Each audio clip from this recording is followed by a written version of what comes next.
Audio check, guys. Can you hear me?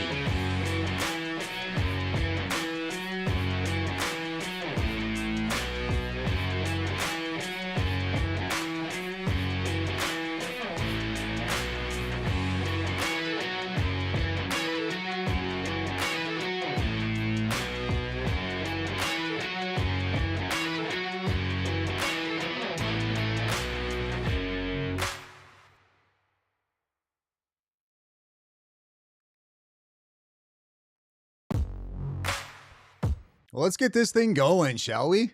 How's everybody doing today on this wonderful Thursday? We have got so much stuff to go over. I'm not even sure if we're going to get to all of it, to be honest with you. But the main theme for the first ever RageQuit podcast is going to basically be calling out content creators for all of their garbage that they're pushing against Erika Kirk. But while we're watching and going over it, I'm also going to be checking myself as well as offering you guys the same opportunity to check yourself and see if you are allowing a confirmation bias to take over logic. Before we get into any of that, though, there is something that I want to address. Let me be perfectly clear. I am totally open to criticism. I am completely open to being made fun of, to being disagreed with, all of that. What I am not okay with is being accused of doing what I'm doing for money.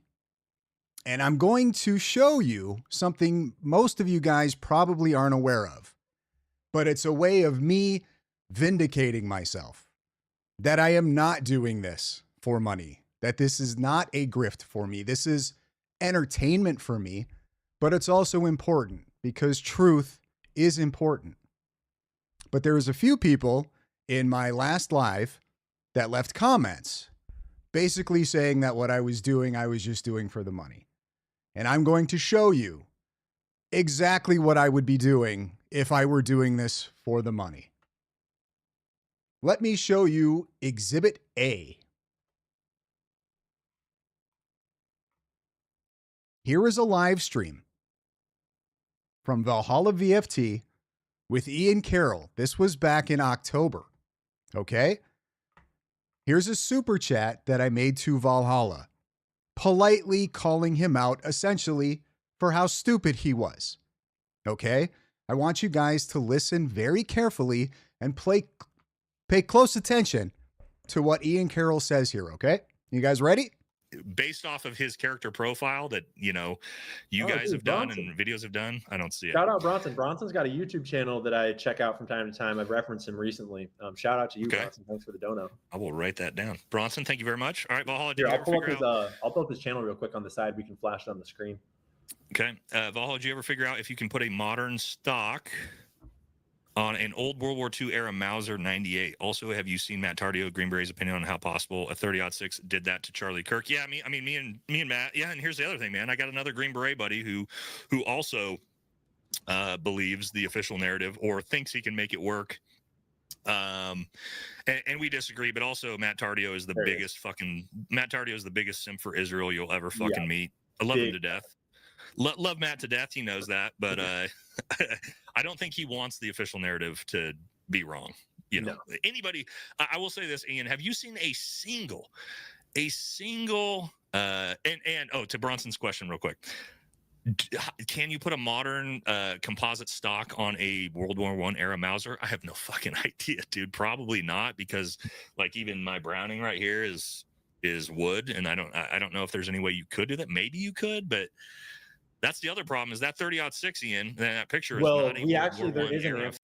If you'll notice, at the time of this live that they did, I had 922 subscribers. It's not the point. Here's the point. Ian Carroll gave me a shout out on Valhalla VFT. If I were in this for the money, that was the largest opportunity I will probably ever have to make a pivot and go after the grift. If we go back to October and we look at somebody like Baron Coleman's channel, he was probably at a few thousand subs at this point, maybe 10, somewhere in there. He's now getting, 100,000 views every time he goes live because he was pushed by Ian Carroll. At this point, if I were in it for the money, I would have pivoted and I would have rode Ian Carroll's nutsacks and I would be making probably a lot of money now just because of how simple it is to push this conspiracy against Erika and TPUSA. Not because there's evidence, but because there is so much that we don't know that there's so much room for speculation.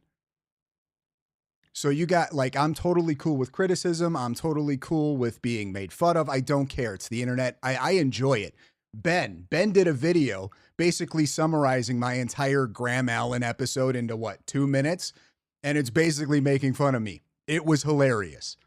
So funny that I posted it. My only criticism, and Ben will tell you this, my only criticism is that you gave away the ending. You can't give away.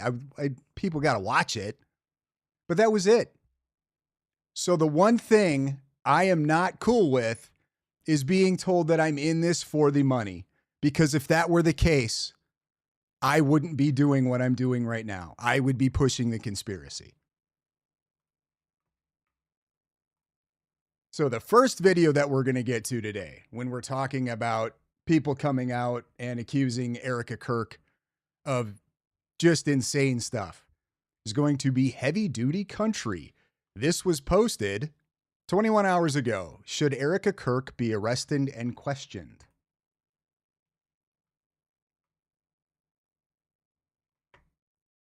Hang on one second, guys. Sorry. I just want to check the chat here. See if there's anything I'm missing. The eyeball. The money is not in the truth. It's in drama and sense. 100%. 100%. Summer Rose, if you were like Ian, I would not be watching you. None of you would be. Or if you were, you would be hate watching me. But there would also be probably 10 to 15,000 more people in here. Do you understand? Do you guys understand? I'm being incredibly honest with you from somebody who has a very manipulative mind. The grift is in the conspiracy. The money is there. I don't know. Why didn't I do it? Something about it just I want to sleep comfortably at night.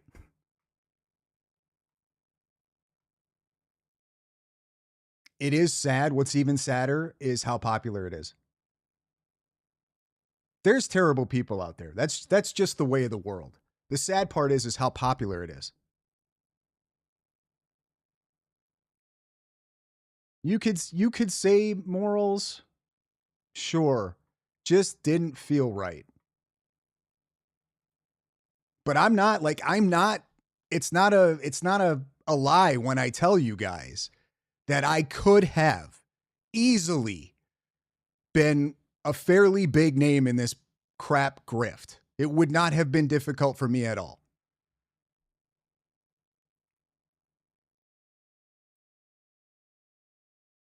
Yes, it is awful how many people revel in it. It's disgusting. And a lot of the people believe it, which is even, I'm not sure what's worse. If you're stupid enough to believe it, or if you're evil enough to grift off of it. I don't know. I don't know what's worse.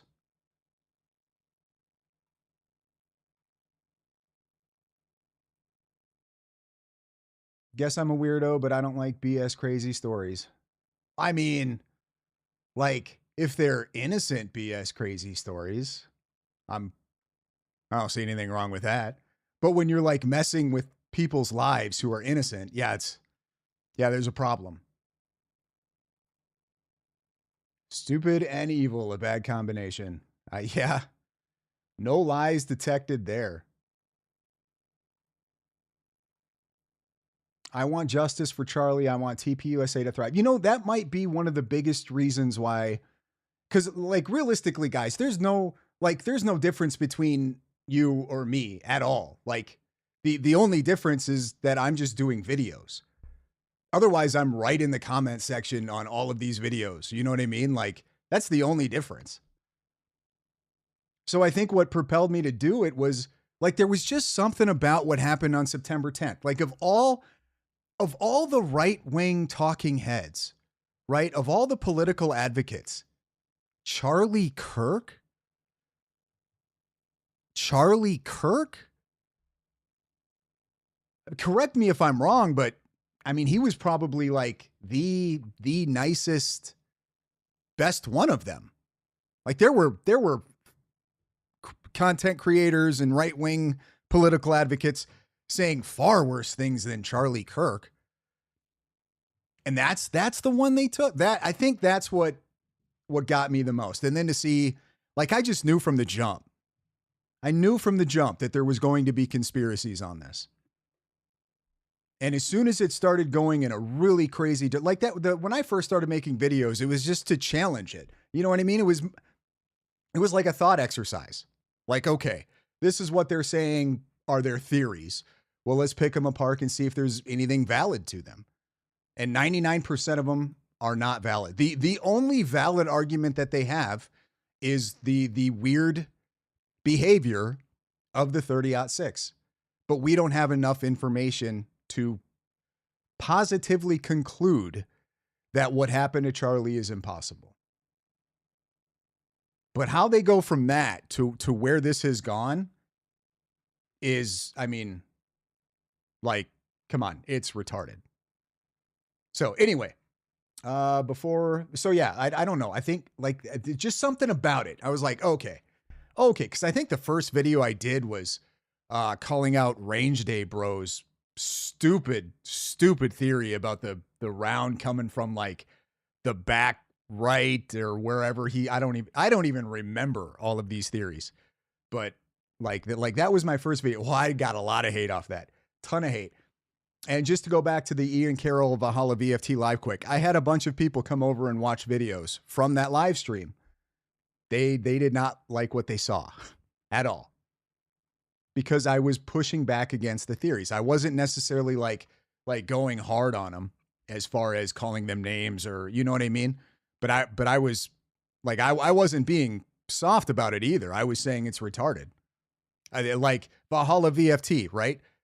Green Beret has no idea that you can put a modern stock on an old World War I Mauser. Like, what? A quick Google search will show you all kinds of modern stocks available for those things. They're called sporterized Mausers. They take old guns and they sporterize them. What's that mean? Well, they make it so they can hunt with them, so it's not as heavy. You put a lightweight modern stock on it. Voila. Lighter. Anyway, let's go ahead and get this started, guys. Let's go.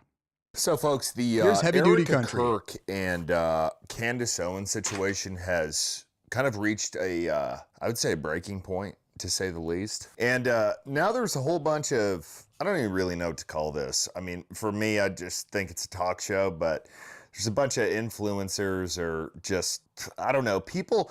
Honestly, folks, I'm going to be straight with you. A lot of people who do this, like me, I really feel like they're doing it to just suck off anybody in politics. That way, one day they can become a politician. That is the last thing that I want to do. I want to become the exact opposite of whatever a politician is. Oh, Dan, you should run for Congress. Nope, because I will be the biggest bulldog in there and I'll probably get killed, like immediately, realistically. I'm just being straight up with you guys. So, and one of the reasons why I'm bringing this up is one of the guys today that we're going to be talking about is Graham Allen. I don't know him well. I've heard some stuff about him, and Candace Owens has came out with a bunch of stuff about him. And look, allegations, they're allegations. Let me just say that. But the reaction to everything that has gone on with Erika Kirk, this guy is just die on the hill. Erika Kirk is a perfect saint, and there's nothing wrong with her, and she will never do anything wrong, and that's it. And is that what Graham Allen's saying? Is that what everybody's saying? Is that Erika Kirk is a perfect saint and that she can't do anything wrong? Or are we saying, no, you guys are complete nut jobs for even for 1 second accusing this woman of being involved in what happened to her husband? that's quite a bit of a different, right? Like that's a big leap to go, wow, I can't believe you guys are accusing Erika Kirk with no evidence of what happened to Charlie versus Erika is a perfect person and is incapable of doing no wrong. No, sorry, heavy duty country. That is not what Graham or anybody else is saying. It's just fucking stupid, man. It's stupid, and everybody can see through the bullshit. But we're going to go through it anyways because I think people just need a laugh here. So here is Graham Allen. Candace Owens is now saying Erika Kirk belongs in jail. This woman is either mentally ill or demon-possessed. To all the... Are you, let's see, Sarah Jane Blades. Hey, all, I'm British, no affiliation with George Farmer. That's good. I loved Charlie. I haven't tried French toast or peanut butter either. Sorry, Bronson. Well, have you tried French toast? I think you guys call it like eggy bread or something, right? I'm assuming you've had that at least. Influencer cowards who still refuse to Welcome, rebuke her, just know I have issue with all of you. Okay, we have an issue now. I can't wait. You are asking me to be an idiot, actually, and I cannot do that for you. Someone once commented beneath this show that if the situations were reversed and there were this many verifiable lies that Charlie told regarding the murder or assassination of his wife, Charlie would be in prison awaiting trial. And I actually agree with Marlboro Light 100. What was Erika Kirk actually done wrong here, though? I'm still looking for something that warrants this constant harassment. These same people attacking her all made We Are Charlie Kirk videos, too. Yeah, I don't know. Nothing that I've seen about Erika is like, oh no, oh my goodness, this is so strange and out of the ordinary that we must now accuse her. Like, I have no idea. That's what I mean. Like, are we just blinded by our own confirmation bias here? Are they? Somebody's wrong. Somebody's wrong. that assessment. We are way beyond coincidence. This is now a full-blown conspiracy. I mean, is that wrong? I mean, folks, it's going to take some legit thought process, but reverse the roles legitimately. If this is a man versus a woman, like Charlie Kirk versus Erika Kirk, and Charlie has lied about a bunch of stuff, there's a whole bunch of weird stuff going on with Israel and Department of Defense, and she's got a whole bunch of other weird shit going on with her. Is that a wild take? I don't think it is. But this guy keeps going. Guys, the commodities super cycle is currently... Yeah, no, we're not going to play his ads here. To adjust your investments. First, own more gold. Name a crap. customeristic job. Patriot can be an array of one. That I have fought for It's this like a country. 5-minute ad. What are we that I doing have here? fought for this people. Why am I doing? 520 and 4. Sorry, guys. Why am I doing this? Because there's a lot of people that I have shared the stage with, that I have fought for this country and our faith for a decade, that have remained silent. While Erika is attacked, while Charlie's children are attacked, while this woman tries to single-handedly tear down everything that my friend Charlie stood for, you remain silent in cowardice. And that's okay, I understand. Because as we'll show the audience here in a minute, this is why you're afraid. And maybe some of you have skeletons that you don't want Candace Owens to find out about. Okay, fine. If I got to take the bullets, I will. If this ends my career, then so be it. But if it sparks others to start combating her obvious vindictive, evil agenda and her obvious lies, then it was well worth it. I just feel like some people are just so out of touch with reality. It's like, look, man, I know you want to be like this savior guy. Hey, maybe you have a crush on Erika. That's fair. She's a beautiful woman. But if you're going to sit there and tell me there is nothing weird. That's a, what's a YouTube friendly way to put this? That's a douchebag comment. No, maybe you have a crush on Erika. Duh. Dude's got a boogie in his nose. What are we doing here, bro?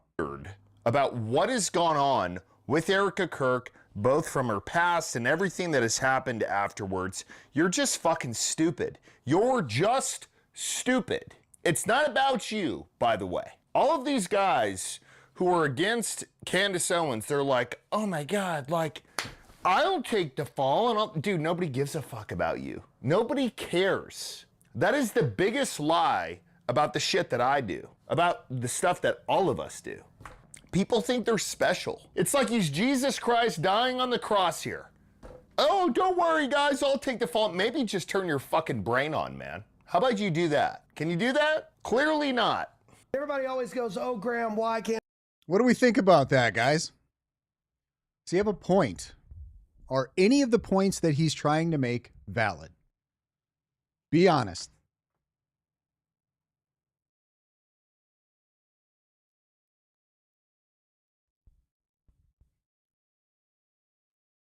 No.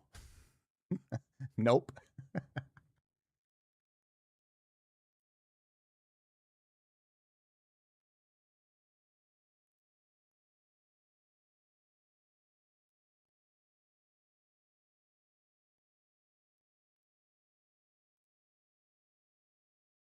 Absolutely not. Dude is a clown.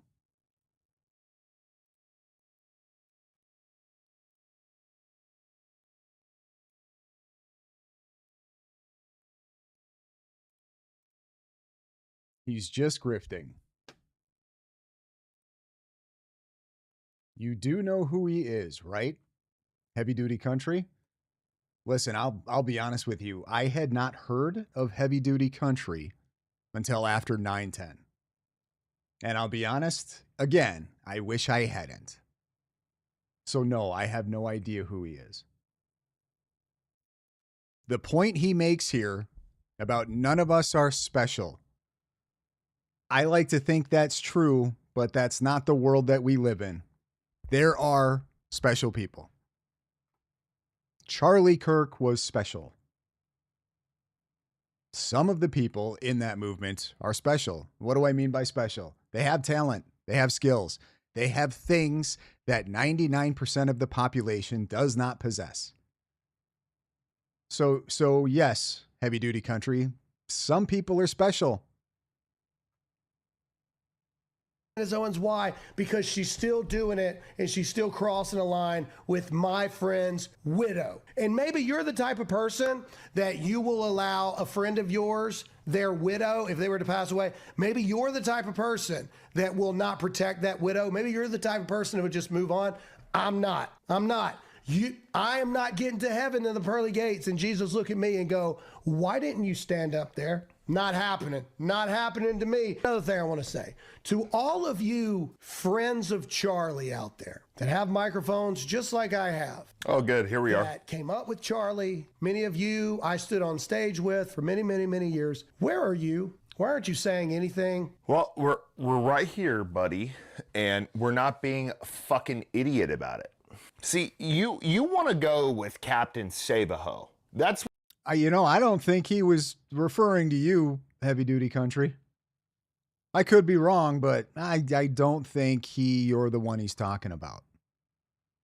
what you want to do. You want to do the whole, oh my God, guys, you can't say anything about this situation because Erika Kirk. Jesse on Fire used to be liberal. It's only up until like fairly recently that Jesse on Fire kind of went a little further to the right. Jesse on Fire took the vax, guys. Like, come on. By the way, anybody in the chat, if you took the vax, I'm not judging you.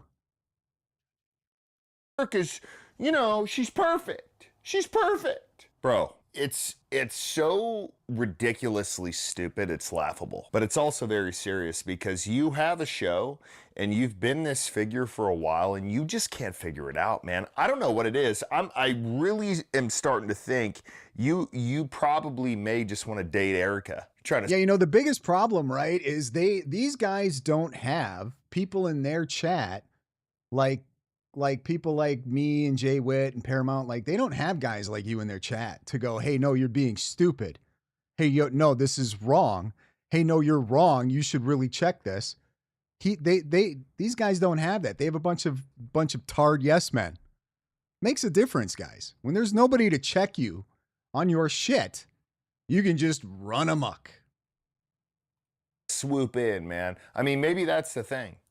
I mean, how can you not see all of the different things There have been so many lies and so many just outrageously crazy things that have gone on. It's astronomical. Like, if you were to line up all of the weird crap that has happened after Charlie Kirk's murder, the stuff that Erika Kirk has done. Dude, let me ask you something. If your wife just died, would you take your wedding photo off of there and replace it with a scroll of the Talmud? Would you do that?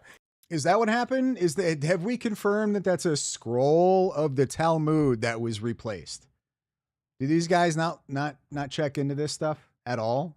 As far as I know, there's been no confirmation that I've seen people speculate that it's the 10 Commandments, and that the wedding picture was removed, according to a TPUSA spokesperson, because it was just lowered down so that Gigi could see it when she came in. She wanted to be able to see the picture. Pretty sure that's been somewhat confirmed, at least. So, like, do these guys not just check into that, or do they just see what the latest thing on X is and just run with it without any type of verification whatsoever? Because as far as, and maybe you guys can help me, do we know what that scroll is that was placed there? Anything? Anybody heard any confirmation on that?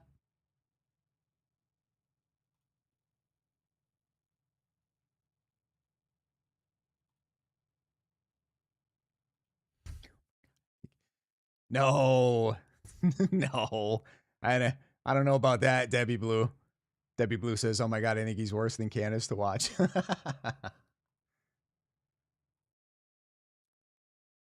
ARDR, this guy is a jerk. He's definitely a grifter.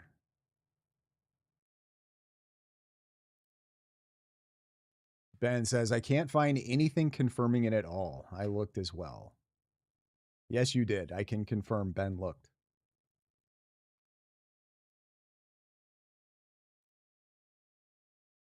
Tammy McDonald, you must not be. Are you on X?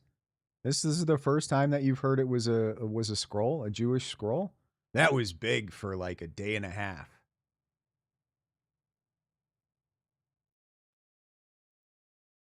Why does everyone think they are Columbo now? Solid question.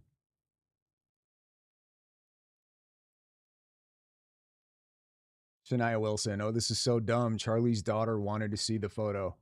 Yeah, it's a really stupid thing. And then it was, what was it? She wasn't wearing her wedding ring. Pretty sure you can see she had no rings on. Like, oh no, oh my goodness, she took her rings off her hands. Oh, that's so crazy. Oh, it must mean something nefarious. And she's just gonna, what? Show that to everybody? Like, she just wants to give the clues away? Like, look, I moved the wedding picture. I took my ring off. What am I trying to say? Like, come on. Is that a normal thing to do? But no, here's Graham Allen, baby. Let him finish.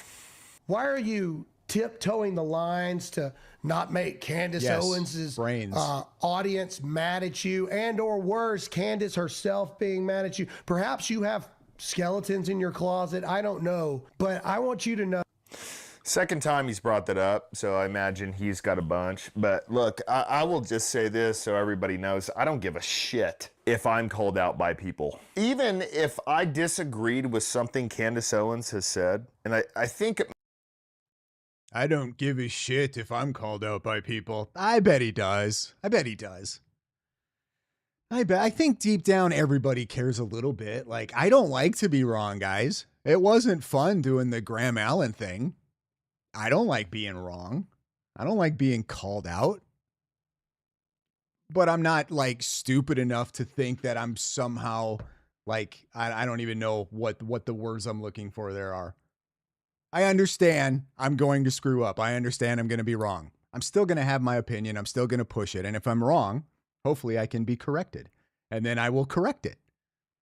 It's not like a good time, but it's not the worst thing ever. So for anybody to pretend like they don't care or that they wouldn't be affected by being called out, they're lying. Maybe like a few things, but not many. That's that's some weird like alpha male macho shit. Like, Mom, I'm better than everybody. I can't be hurt. My feelings don't like. Oh yeah, no. I would go to bat. I'd go on her show. make a response video because that's just what we do. But this is, dude, this is just sad. And folks, this is just kind of what I was talking about as far Me as... neither. I feel like the Charlie Kirk and Erika Kirk situation has turned into this, oh, you're wrong and I'm right type of situation instead of, guys, let's just figure out what happened, right? It really has become this like dramatic, weird thing instead of, hey guys, what's going on? Like, what is the FBI doing? Are we any further in the murder case of Charlie? Can we get some results with that? No? So folks, let me say this. At this point, I'm with Candace Owens. I don't think she's saying anything super outrageous. I think there are people like Alex Jones and Graham Allen and a bunch of other guys who are just calling her out. And look, it's everyone's right to do that. I have no problem with that whatsoever. But when these guys start doing the whole, oh, if you don't appreciate what I'm saying, you're dead to me. It's like, bro, get over yourself. Get over yourself. This is about Charlie Kirk and his murder. Is that what he was saying? I just don't see how people don't get that. If you were killed, shot in the neck, brutalized in front of a bunch of people, and people are uncovering a whole bunch of weird crap about your spouse, about almost everything involved with your murder. I love how he just automatically defaults to it's weird. The things that they're uncovering are weird. Then how come there's a lot of people who look at everything that they've uncovered about Erika Kirk and they go into it with a little bit of logic and they go, it's really not that weird. It's definitely not weird enough for me to somehow use it to connect a dot that she's involved in what happened to Charlie on 9/10. I like the title of this video is they see what they want to see. Are we guilty of that too? Because I've tried, guys. I really have. I've tried to see it from the conspiracy perspective. But it takes too much. It takes, how do I want to put this? It's too much of a leap of faith for me to go in the direction of a conspiracy here, especially one involving Erika Kirk, or thinking anything that she's done is so weird that it somehow means she's involved.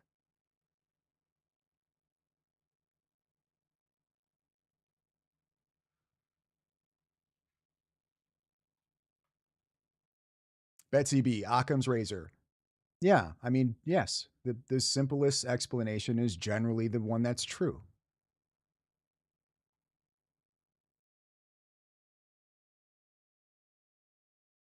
Usually, I mean, except when it's not, but yes. I don't even think mental gymnastics is a strong enough expression for what you have to go through to connect those dots to where it points to Erika or anybody at TPUSA.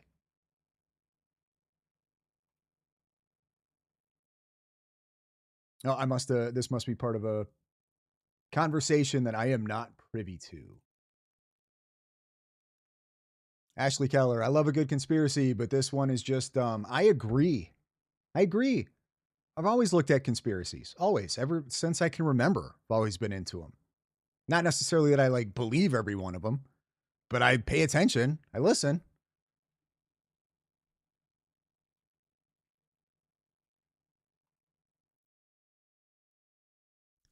Ramzabi fan, the number of people it would take to pull off something like what they're talking about is astronomical. 100%. And come on, we would have some pretty serious leaks at this point if there was some type of involvement there. Not some person who was fired and says, "Oh, they're mean people there," and blah, like, okay, yeah, so they're running a tight ship over at TPUSA because they're doing pretty serious work. That does not mean that they're capable of 9/10.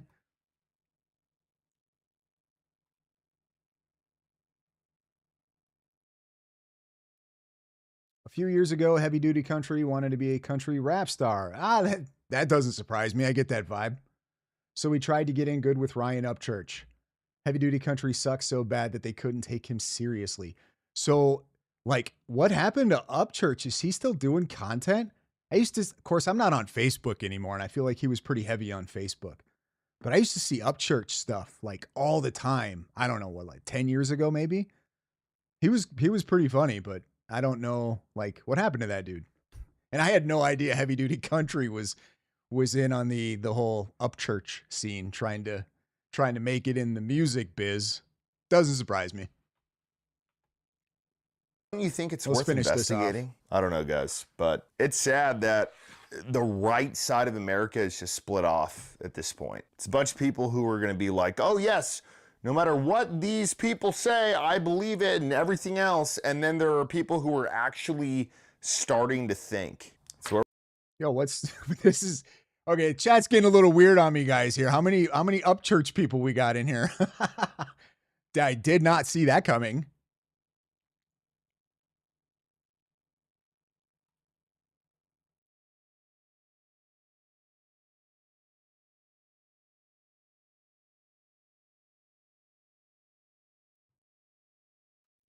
Okay, let's finish this. I want to get to the rest of it. Oh, that's it? Okay. Woo, sweet.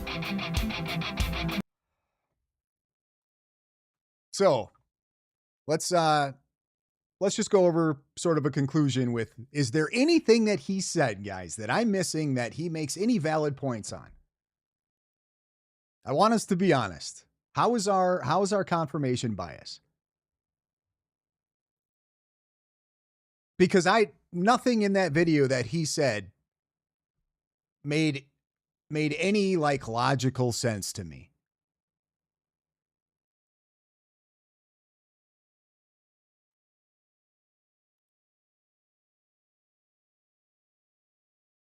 Oh boy. Yeah. Oh boy. Next one we're going to go with is a little bit of Baron Coleman. I know, guys, there's a reason I call this the RageQuit podcast, all right? Gonna go with a little bit of Baron Coleman. This was from his live stream 3 days ago. Talks a little bit about alibis, I believe, referencing Erika Kirk.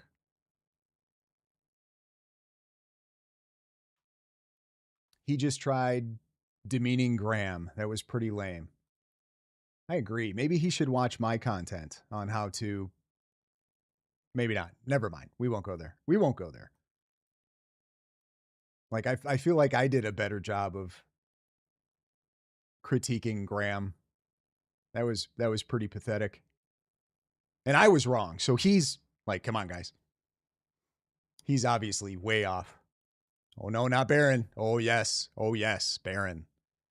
We are going to. This one won't be long, I hope.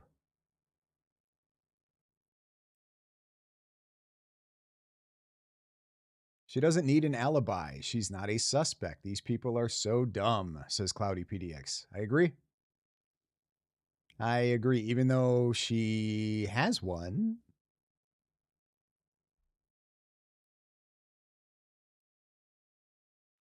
Okay, let's rip off the Band-Aid, guys. Here we go.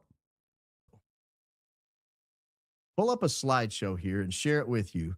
I'm going to go over a series of airplane flights that took place on September 10th. Real quick, before we get going, do any of you know or are familiar with the comedian Jeff Foxworthy?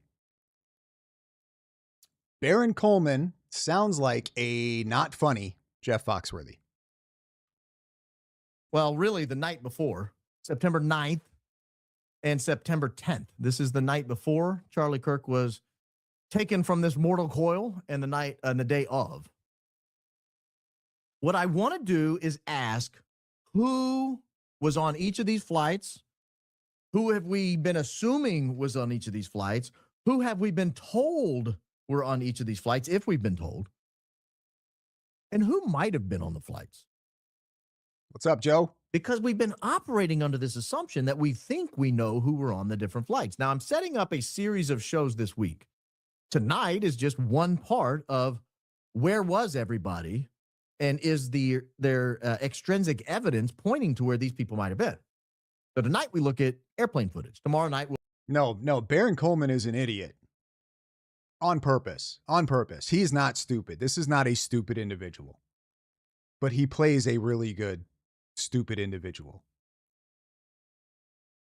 That's like, let's be honest. Baron Coleman he has talent. He is definitely skilled on the microphone. we'll look at radio signals or radio dispatches that were going off after Charlie Kirk was taken down. Same. We'll look at other evidence as the week goes on. But I think what we're going to build is a pretty solid case. I'll go ahead and. Rom's a B fan. Yes. Baron Coleman is an attorney. I don't know if he's still practicing law, but he was. Give you the thesis up front. I think we're going to build a pretty solid case that people might have arrived in Provo, Utah earlier than we first believed, earlier than they say they believe that they arrived. And like the Paul Murtaugh, Alex Murtaugh, Maggie Murtaugh case, when your alibi begins to crumble, or if you get caught lying about your alibi, or if you get caught being near the scene of the crime when you had told people previously you were far away, you've got a real problem on your hands. So if I was in that situation, I would fight like hell to make sure my alibi holds up. I would provide any evidence possible, because if you lose the public on where you might have been on that day, well, it's over. Now, I will preface it the way I preface almost every show, or at least the way I've prefaced the entire podcast, is I can't state with certainty where these people were. I didn't see them on the ground. You know, if there's photographs or video of these people in various places, I just have to trust that that photo and video is accurate. I can't authenticate it. I wasn't there. I didn't take. That's the strongest argument they have, and it's the easiest argument to make. It is so easy when it involves conspiracies to make this argument. What's the basic argument? I'll give you an example. So the charging documents specify and outline certain pieces of evidence that they're going to use to prosecute Tyler Robinson. According to the charging documents, those pieces of evidence exist. I nor you can prove that those pieces of evidence exist. Therefore, there is room now for doubt. And because I can create this room for doubt, well, that leaves me open to speculation, which means that I can start framing things in any way I choose to, as long as I can point to at least something that I can logically make sense with, to a certain extent. Every conspiracy on the planet deals in this framework, because we just don't have access to the actual evidence. We basically have to take their word. The problem is when you insert logic, right? You look at it and you go, well, if a prosecution were to misrepresent or actually put false evidence in a charging document, that would be a really big problem for them. That would easily lead to, more than likely, a mistrial. Now, if you just erase that part, right? Or you can run cover with that and be like, where they've gone is they're all in on it. Everybody's in on it. The defense is in on it. The judge is in on it. It's one big entire, like, if that is true, guys, do these people not understand what that means? It means all your whining and complaining and all your getting people woke, all of that is all for nothing, because you can't do nothing about it.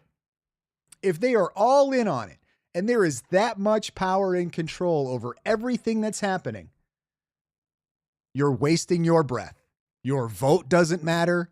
Nothing you do, your stupid little shows don't matter. Nothing you do matters. You can wake all the people up in the world you want to. If they're able to run that large of a cover up, we're cooked. It's over. It's GG's. So you're wasting your breath. Such a and once you've reached that point, you're gone.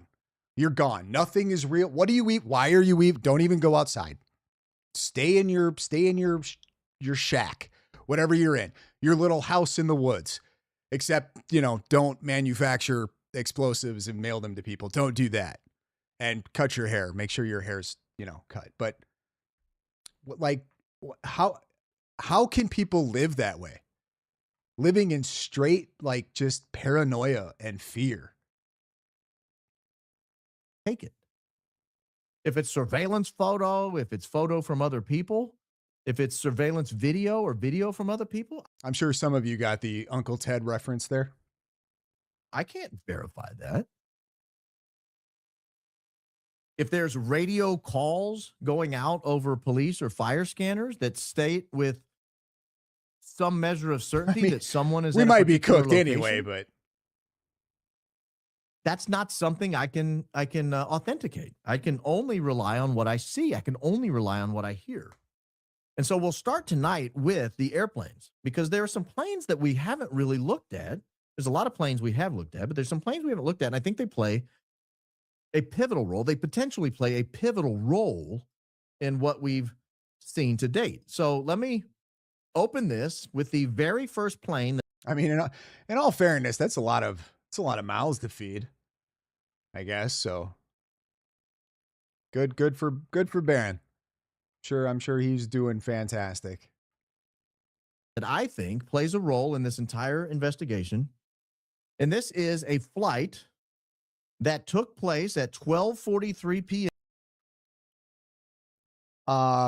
I'm not arguing that he wasn't. I don't know that what he did was the most effective way to go about things, but Uncle Ted wasn't really wrong. Dallas, Texas time. Just don't do what Ted did. And landed in Salt Lake City, Utah. No, excuse me. All times have been converted to Utah time. I just made a mistake. Every time you see here has been converted to Utah time. So that 12:43 p.m.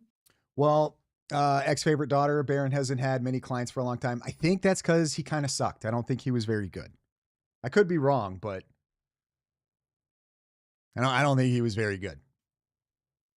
That flight actually took off at 1:43 p.m. Dallas, Texas time, but we, Daisy and I, have converted all the times to Utah time so that there's some consistency in the timeline. So let's look at this flight here.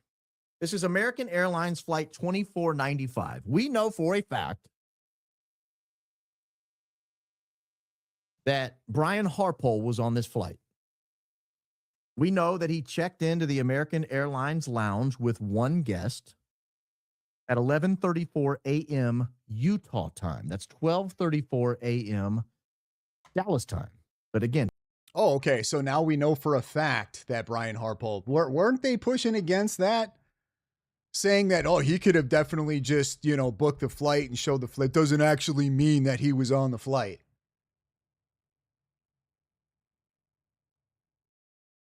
I wish these guys would make their minds up. Like if you're going to say something, stand by it, right? But now we know for sure that he's on there. Even though it was at least days arguing against that, coming up with reasons as to how Brian Harpole could have been, or was lying. Like, just because he's got a flight receipt doesn't mean he was actually on that flight. Everything's being converted to Utah time. So Brian Harpole shows up at the airport. Whether he shows up with a guest or checks into the airport and meets a guest, somehow they both arrive at the DFW American Airlines Lounge at 11:34 a.m. Utah time, 12:34 a.m. local time in Dallas-Fort Worth. And they both check in to the DFW American Airlines Lounge. They're there about an hour before the flight leaves. I don't know if they're getting a cocktail, getting a hot dog. I don't know what you do in these rich people lounges because I'm not rich and I don't go in them. So I don't know what's going on in there. It could be like the Lolita Express for all we know. I have no idea what's going on in these airport lounges. All I know is your humble host has never been invited into one. Never. Sorry, guys. I think I was distracted a little bit by what lounges is he talking about? Is he talking about like the Sky Miles lounge? You're going to tell me Baron Coleman's never been up to a lounge in the airport? Guys, I've been to those lounges. If I've been to those lounges, Baron Coleman has definitely been to those lounges. All you need is a credit card. Yeah, I mean, you don't need like a super special credit card or anything. It's a pretty common credit card. Because when I go into those fancy sky lounges, they're usually pretty full of people. I mean, unless they have like super secret lounges at airports that I'm not aware of, but I feel like I've been in most of the lounges. And if I've been in them, I assure you, Baron Coleman has been in them. Betsy B, yes, you get 2 free passes with a credit card. And then, well, there's certain levels, right? There's different tiers depending on which credit card you have.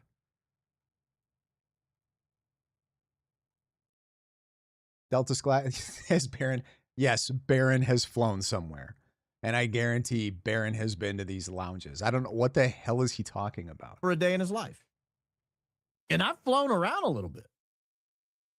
But he goes into the lounge with a guest, then he... Jack Craig, wait, wasn't Mitch Snow detained at 11 a.m., but Harpole didn't land for another 34 minutes? How was he in that meeting?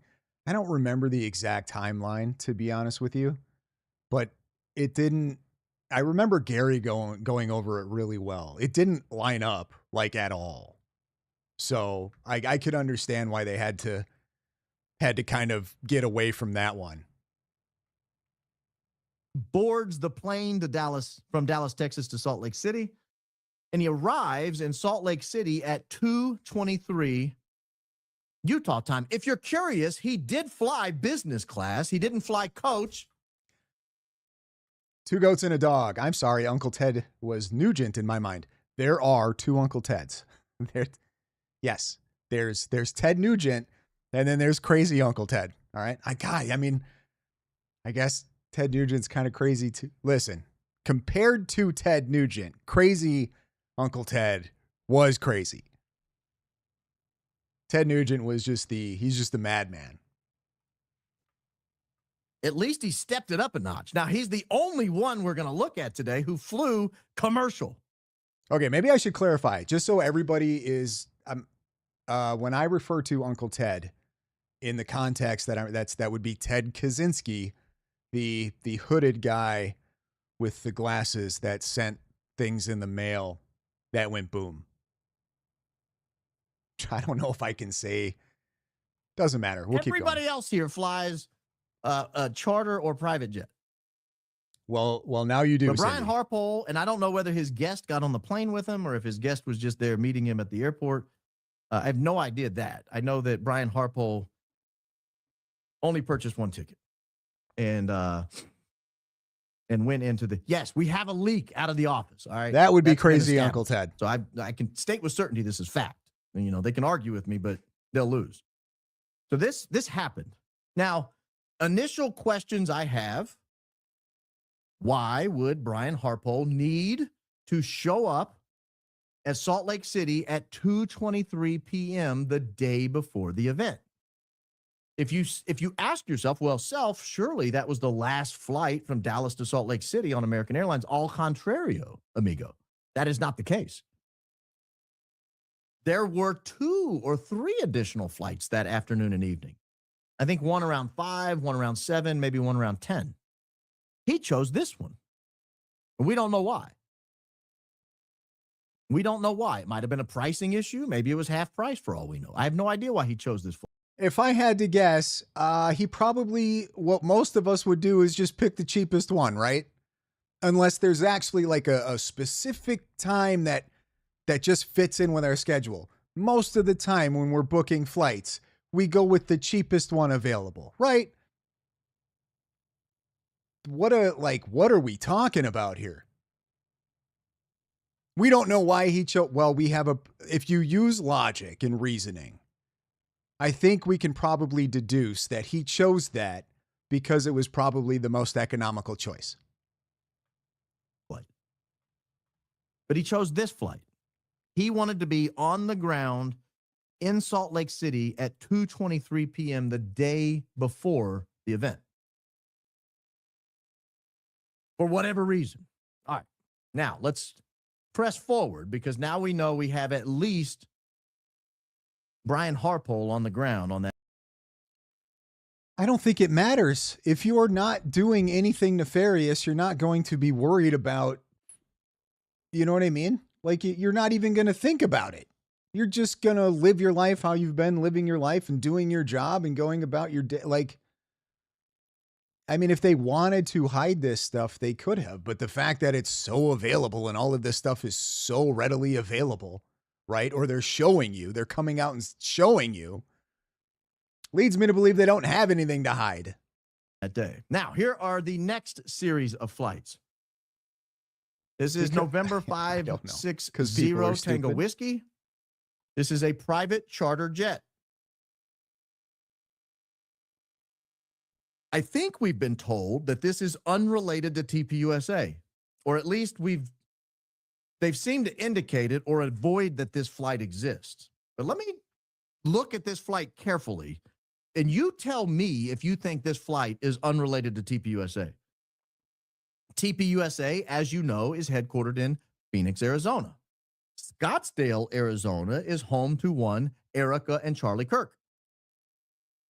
Scottsdale, Arizona at 9 o'clock in the morning to Provo, Utah being the airport closest to Orem, Utah, about 10 minutes away. That seems like a TPUSA event flight, Scottsdale to Provo. Now, the next flight also seems like a TPUSA flight, Provo to Santa Barbara. This is what we would call a repositioning flight. You drop somebody from Scottsdale. We got some juicy stuff coming up on Barron too, by the way. Related to the TPUSA event, you drop them off at Provo, and then you go pick up someone in Santa Barbara. But we're not taking them back to Provo, ladies and gentlemen. No. We're taking them to Scottsdale. We're taking them to Scottsdale.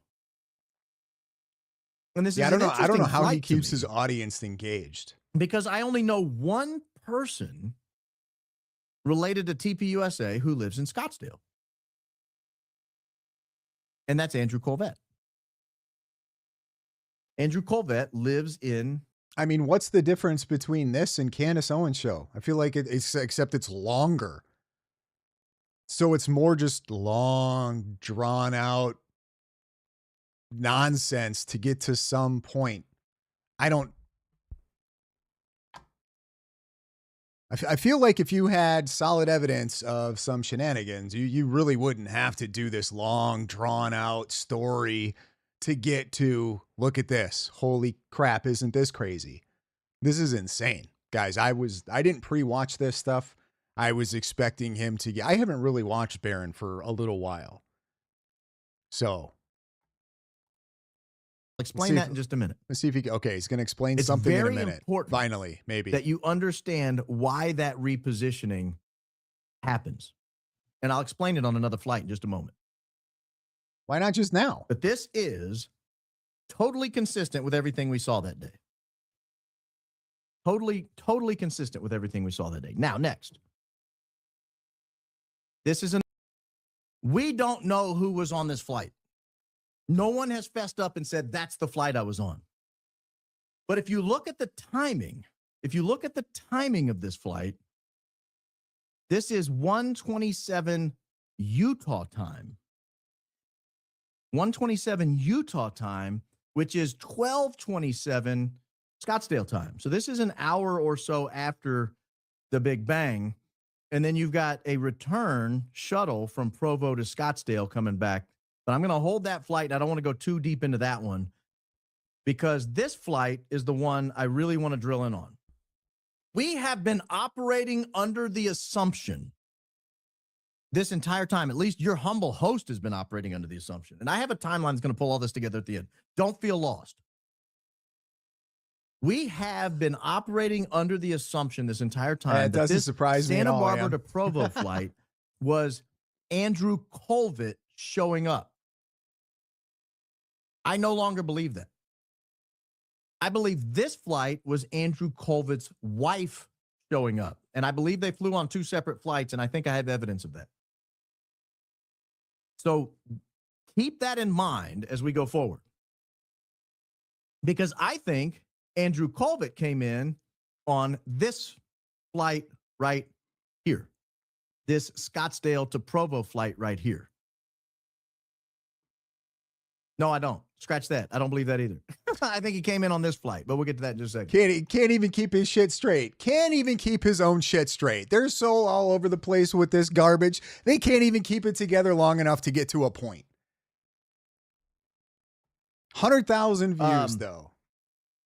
Wild. So this, I believe, the Santa Barbara to Provo, I believe, or no, I'm sorry. Andrew Colvett's No, it was like wife 100,000 coming live in. viewers or something. And then later in the day, this Provo to Salt Lake blows me City away. flight would take some of the Charlie Kirk staff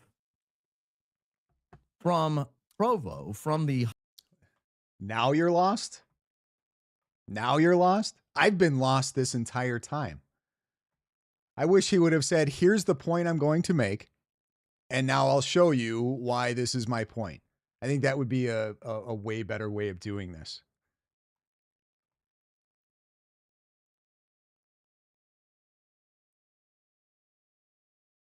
You know what? Yeah, we sure can. We sure can. Well, hold on. I've got to show something that will make you even more upset if you haven't already seen this. You guys ready for this? Since we're on the subject of Baron Coleman here. See if you guys are ready for this. Whoop, we're not going to get to Tatum yet. Not going to get to Tatum yet. Let me go to my bookmarks. I've got this bookmark. This is fantastic, guys. Are you ready for this? Let me zoom in here so you guys can really see this. This is Baron Coleman on X today at 12:20 p.m. Fox News and Megyn Kelly reporting on Google Trends analysis relative to the Nancy Guthrie disappearance. I'll accept apologies in the comment section below from the people who tried to disparage me for bringing this tool to crowdsource investigations a few months ago. We're going to watch this clip of Megyn Kelly and whoever else using Google Trends as some type of evidence of something, I guess. Guys, listen to this. As we're discussing the possibility, the sheriff's statement of targeted kidnapping and the possibility that somebody understanding, I mean, it could have just been about Nancy Guthrie, but the odds are it had something to do with the rich daughter. I mean, I think that's probably the smarter bet. Fox News reporting. I can't stand this woman. This is the headline. Sorry. Internet user, they don't know who, searched for Nancy Guthrie's address and daughter's salary before Today host's mother vanished. This is literally breaking after the discussion we just had. It's crazy. I don't know how you can tell this. Fox News is citing Google Trends. An internet user appears to have searched for Nancy Guthrie's home address in the weeks prior to her suspected abduction, Google Trends shows. Last week, the FBI released a description of the individual seen. They're talking about the guy, 5'9", 5'10", with the Ozark Trail hiker backpack. Other identifying items. Hold on, read more. Fox News Digital has learned that mysterious Google searches for Nancy's address and Savannah's salary occurred before her disappearance. Google Trends records show. I think we all need to be extremely careful. How is this being pushed by Fox News? And now by Megyn Kelly, and probably soon to be many other reporters, pushing Google Trends as some type of evidence. Where does this lead to, guys? Who controls the algorithms that Google Trends essentially uses that makes that do what it does? we are going to get to a point to where things like Google Trends, ChatGPT, Grok, they are going to be able, and by they, I'm not even sure who I mean. The ones in charge of the algorithms, I guess. Unless AI just takes complete control. But they are going to be able to manipulate everybody. Their truth will just end up being what the most popular or the most said thing is. The fact that we went from Baron Coleman bringing up Google Trends to now we have Fox News and Megyn Kelly reporting about an internet user using Google Trends, in this case, as some type of evidence that we need to talk about. Like, get me off of this roller coaster. I'm checking out on this one. There was one search for Guthrie's address in the Catalina foothills between June 21st and June 28th, 2025 by someone in Arizona. They can tell you exactly where the search came from. The address was searched again once on January 11th, 2026. That's one of the dates that the sheriff's office is asking people to check their Ring cameras for. This is getting creepy. The January 11th date also surfaced in a message on the Ring camera app. Yeah, he's this guy's in my head. Let's see. A Pima County Sheriff's Department captain replied to the post asking users to look for the verified post. Okay, The man questioned. Hold on, sorry, I'm reading live.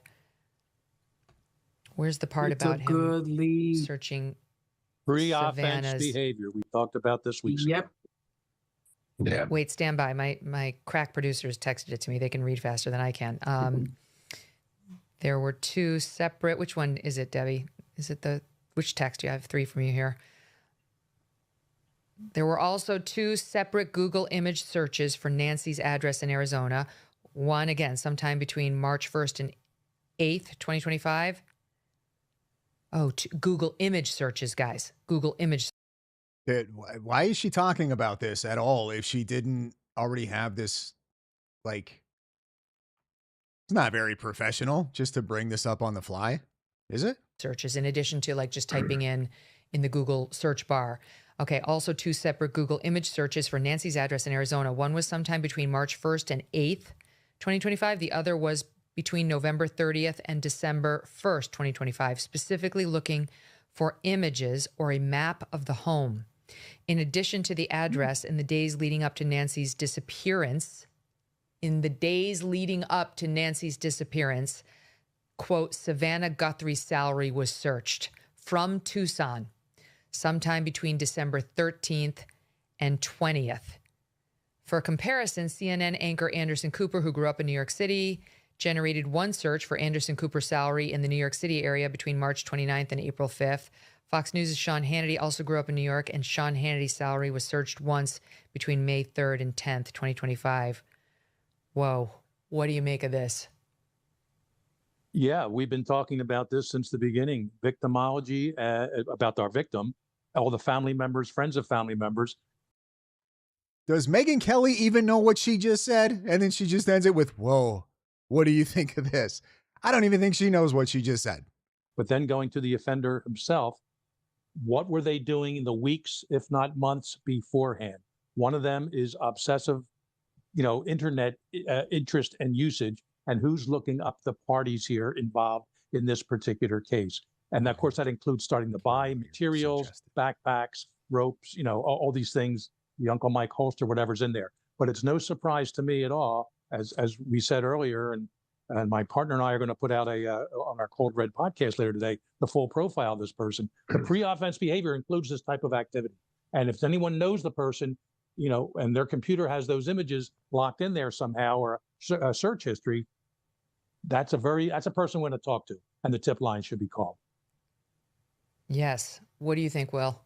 Well, I think this is an absolute treasure trove. I mean, as Fitz said, this is the advanced reconnaissance. This is the research that's done in advance on a potential prospect. So I think there's going to be some reverse engineering against the IP address, which Google no doubt will be able to attribute to those searches, to actually see any other history, any other IP-associated data searches that have been undertaken throughout this period from 2025 right up until obviously. You know what else I think is fantastic is how insanely critical people, a lot of people are, but it's definitely been big on the right. How insanely critical people are of Google and what Google does behind the scenes and how they manipulate the search engine. But we're just going to trust Google Trends because it gives me the result that I want, I guess.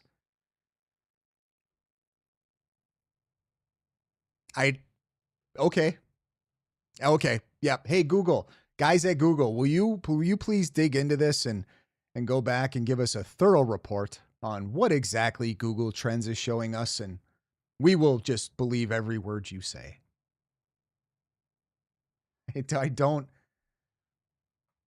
understand the logic at all. Here's Google because it says it's confirming my bias, so now it's true. But if it confirms somebody else's bias that I don't agree with, well, it's Google. We can't trust it. See the date of the incident itself. So yeah, this is a very useful.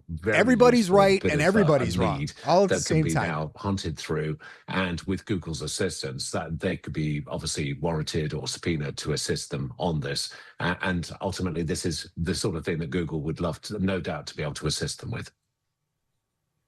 I mean, so you've got. I'm just trying to. Here's my biggest issue with that is I'm okay with people like changing their mind.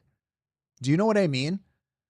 But if I can see that they're changing their mind because of a financial reason or because of a popularity reason, right? That's one thing. But if they're just, if they just have a certain set of ideas 1 year, and then as time goes on, we learn about things or some new stuff comes out and they go, you know what, I was wrong. And because of that, this is now where I'm at. Like, that's one thing, but I get what you're saying, Bella. That's why I only follow people who are consistent, whether I agree with them all the time or not. I guess I get what you're saying, but like, I'm also okay with people getting shit wrong and changing their mind. It's just why are they changing their mind? Ben, you changed your mind about Graham. Good reason though. You actually did your homework. I did change my mind about Graham, but my point, I believe, still stands. I think we need to be very careful on who we make famous. That's it. I like I said in that live, I want these talking heads to be people with conviction, with morals, who are grounded and who have balls. I don't want them to have, I don't want them to be easily corrupted. So yeah. Yeah, no, Graham's definitely been calling her out. I go through the timeline here. So you've got, by her, I mean Candace. November 30, between November 30th and December 1st, someone searched for an image of Nancy's home. On January 11th, someone searched for Nancy's address and had also searched on June 21st, between the 21st and the 28th. So in the summer of 25, they searched for Nancy's address. Then again, 2 weeks before the kidnapping. On March 1st and 8th, between March 1st and 8th, they searched for images of Nancy's home. And then again on November 30th and December 1st. Tracy Bennett, did Tatum's wife call Candace out? I don't know. Like actually by name? I'm not sure. We're gonna talk about Brandon here in a little bit. So with this, with what they're talking, they're saying one individual searched this. I didn't know that you could get that kind of information from Google Trends. I didn't think it gave an accurate description of exactly how many searches there were. Again, now we're coming up to within 2 months of the kidnapping. Yeah. And then on December 13th, between December 13th and December 20th, somebody searched for Savannah's salary. Now, I will say this, as a news person, they often search for your salary. Right. Like, I've seen that because there's all sorts of speculation online about what my salary is, what all news persons' salaries are. By the way, they're like incredibly off, like so off every time. They never get it. There's a whole video on YouTube about my lavish lifestyle. I'm like, oh, let's see. What do they have? Like, literally nothing in there is mine. Not the house, not the car, like nothing. I'm like, okay. Details, all fake, but It's good they're getting them wrong. It's good they're getting it wrong. Yes. it's very good. Yeah. But it's so weird. Like, things are made up. So, but I'm just saying it may not be as exciting as we think that they search for Savannah's salary, because they do that when you're a public figure. But it's just it's very eerie to see they searched for that. And within 2 weeks of that, they were searching for images of Nancy's home. And within 3 weeks of that, they were searching for Nancy's address. Now, we don't know if it's the same person. Yeah, that's what I was going to ask you. But if these searches come back to the same person, Maureen. Yeah. Wow. I think if they can actually join the dots together, and if it can be attributed to the same IP address for those searches, albeit in those different periods, that falls into what we'd call a traditional planning cycle or attack planning cycle. So, there will be the selection of the potential prospect to kidnap, if it was indeed a kidnap. They would then revisit, they'd look at that site again, see if there was any changes, see if there was any alterations. Certainly but I wouldn't have discounted, which is why all these Ring and Nest cameras of neighbors is going to be so essential to see if there's any repeated behavior. I mean, in the small area that she lives in, Nancy lives in, there will be a very easy pattern of the vehicles associated to the residents in that area. Any other vehicles other than delivery vehicles, if they're privately owned, will be very easy to identify, whether they be, vans, trucks, whatever it might be. Especially at 1 o'clock in the morning. Why? Yes. Why would they be, and I don't know, in what I just quickly read, they didn't source this to law enforcement. So it's possible they say Fox News has learned. Okay, so it is sourced to law enforcement, because there's nobody else who's calling Fox to tell them that they did this. They learned it's this. Probably part of that public-private. Law enforcement, why would law enforcement want us to know this? Well, first of all, it's a big lead. Secondly, they're not driving by this house in June and on these other dates well in advance of the abduction with masks on or at nighttime. So, I mean, I just think it would be fantastic if one of these clowns got a ticket on one of the speeding cameras, because the speeding cameras don't record, but they do take your photo when you're driving through and that light goes off. And boy, wouldn't that be a bonanza of a tip. Or a Tesla camera, or the neighbor. Maybe that's what they're doing with the neighbor's Ring cam. Maybe it's not even about they already checked that one perhaps for the night she disappeared. Maybe they're going back to see whether anybody did a drive-by daylight on any of these dates. Exactly. Daylight stuff. Which they still should have done weeks ago, but that's okay. Yeah. International disputes, inflation, rising national. So that's really going to make Baron Coleman here feel pretty proud of himself. Oh, look, first comment. We'll just read this since we're still on it. Yeah, Gary at Paramount Tactical revealing he has no idea how Google Trends and the concept of subsampling works is what led to me discovering you. He was saying you have no idea what you're talking about and how Google Trends is unreliable because the data doesn't stay exactly the same. I was like, yeah, that's how subsampling works. Bro was like, oh yeah, I know. Awesome. We are cooked. We are cooked. Well, since we were on the subject here, let's go ahead and talk about this video. By the way, if you guys are not following Cinema Shogun, you should definitely check out Cinema Shogun over on X. Post a lot of great stuff. Pretty funny. Take the responsibility of running. So here is one of the most latest things on Tatum and Erika Kirk. Let's do some math. What would be the benefit of Erika wanting Charlie to die at a young age? What's the benefit? for you knuckle sandwich eating fools. You think she want to take the responsibility of running Turning Point? Y'all acting like Turning Point is Google or something, $1 billion company that's all automated. No, they grinding that Turning Point. I've been working with them before Charlie met Erika. They grinding, bro. It ain't no fun and games. Every event they do, they grinding. I don't even know how people work there because they working their hair falling out their head, working so hard at Turning Point USA. And you think Erika want the cash cow to lose his life so she can be in the spotlight? Like who's stupid enough to believe something like that? Then we could go on. Also, she was married to Charlie Kirk. If she wanted more spotlight, I'm sure Charlie would have had no problems getting his wife more attention and more spotlight. That's such a stupid argument. In what way does Erika benefit? That she wasn't what benefits is she going to get that she wasn't already receiving being married to Charlie? It makes no sense unless she the only way that is if she just absolutely hated Charlie and didn't have any feelings for him whatsoever, which there's no evidence of at all. So it's just speculation.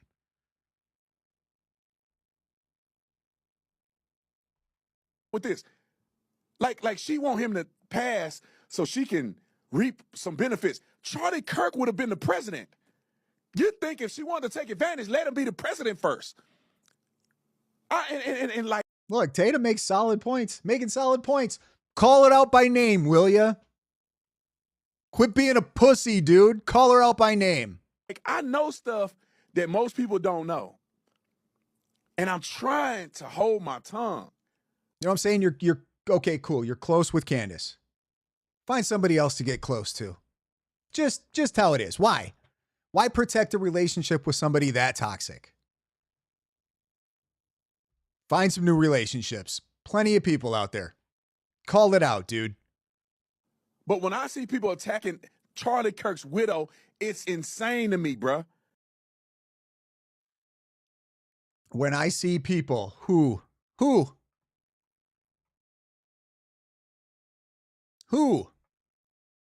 sound like an owl in here. Who's calling her out, Brandon?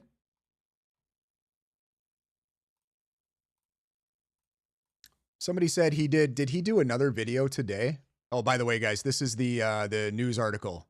Ben sent me this that explains what happened with the whole wedding photo thing.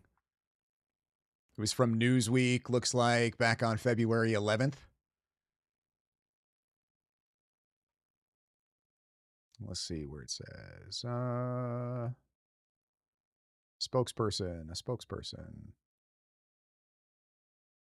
Is this not it?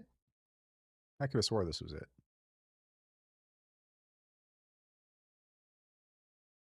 Yeah, Turning Point USA spokesperson told Newsweek Erika moved it to a lower shelf when her daughter asked to see it so she could hold and look at the photo.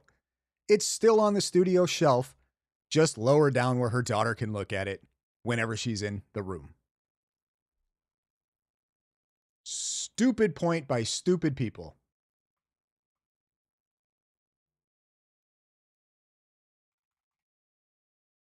Is there something from today from Tatum on Candace Owens? What is this?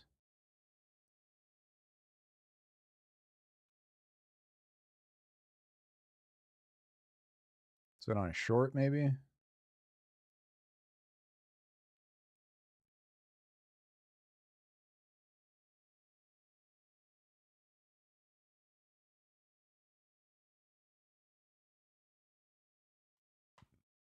I don't know. Let's jump into the next one I wanted to check out here. It's been a few days. He put this out 4 days ago, but it was another video from Wolves in Finance, bombshell, fraud at Fort Huachuca, allegedly. I haven't watched this yet. So let's check it out together. On Charlie Kirk's let's check it out together and see how far into this we can get. Death. And something that keeps coming up is a military base in Arizona called Fort Huachuca. I've been taking a closer look and have uncovered what looks like a lot of fraud.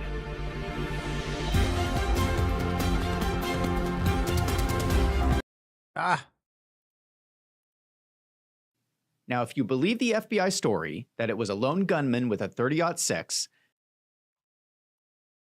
Real quick here, we got a $10 super chat from Jessica. Hey, Bronson. I was a little late and am 40 minutes behind you all, but so far it feels like I'm watching the greatest hits from YouTube's Hall of Shame. Give them hell. Yeah, it's been pretty rough so far, and it's only going to get worse. So, welcome. Thank you for the super chat. that would have required no money. That was just one crazy guy. But no reasonable person believes that Charlie Kirk was killed with a .30-06.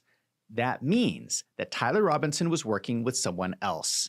And that means there are plenty of reasonable people who understand that we don't have enough information to clearly say that he wasn't shot with a .30-06. means that someone was getting paid.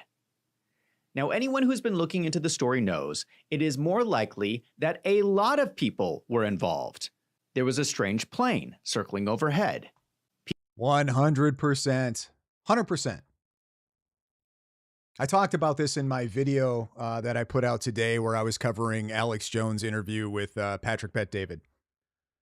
I forget exactly what it was, but Patrick Bet-David made the argument that if they don't sue, it adds credibility or lends credibility to Candace Owens and all of these other people. My pushback to that was it makes no difference in any, not now, makes no difference in any way, shape, or form. And we'll just play a little thought exercise. Let's say that TPUSA or Erika Kirk sue Candace Owens and some of these other content creators, and let's say that they win. Whose mind do you think that will change? Let me hear it in the chat. Candace Owens or any of these other guys losing a defamation suit to TPUSA or Erika Kirk, who in the chat thinks that's going to change any of those people's minds?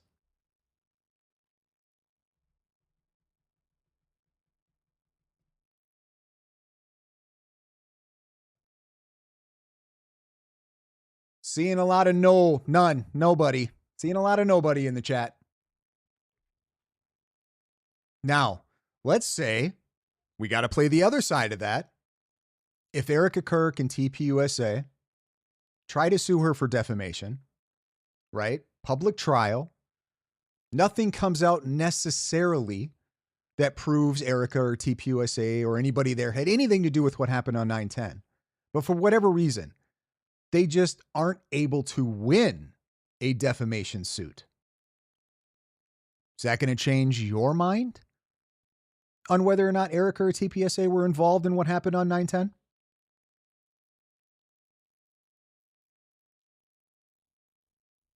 The answer to that is probably no, because unlike some people, we like a little thing called evidence.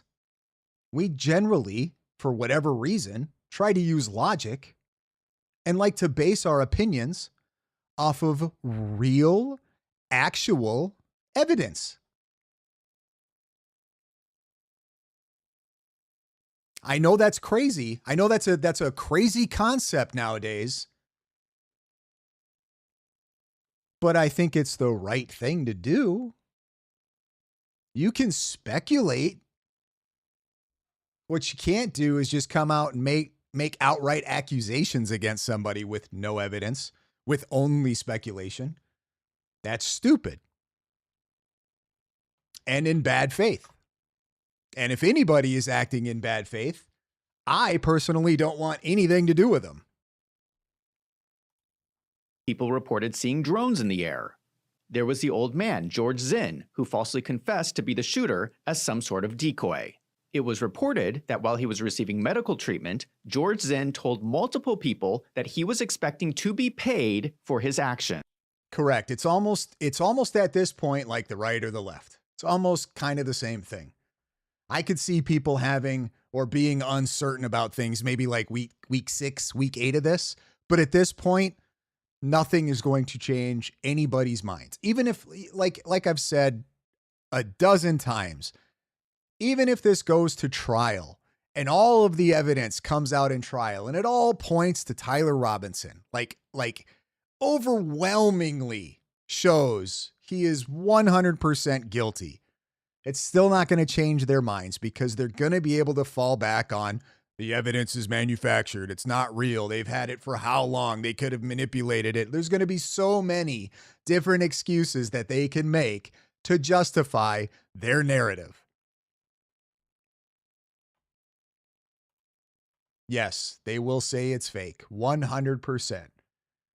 This, as long as people are willing to listen to this grift and donate money to the grift will continue. Then there was the transgender boyfriend who has practically disappeared from sight. There was a bunch of people put in. Okay, I don't know. He hasn't disappeared from sight. He was sighted down in Texas, I'm pretty sure. In charge before the incident, including the FBI special agent Robert Bowles. He is the guy who reported on finding the 30-06. This morning, I can tell you that we have recovered what we believe is the weapon that was used in yesterday's shooting. It is a high-powered bolt-action rifle. That rifle was recovered in a wooded area where the shooter had fled. There are indications that this was a full-scale military-style operation. That costs a lot of money. We are talking.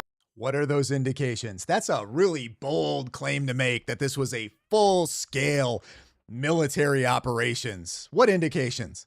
Why? Because Candace Owens said something about maroon shirts?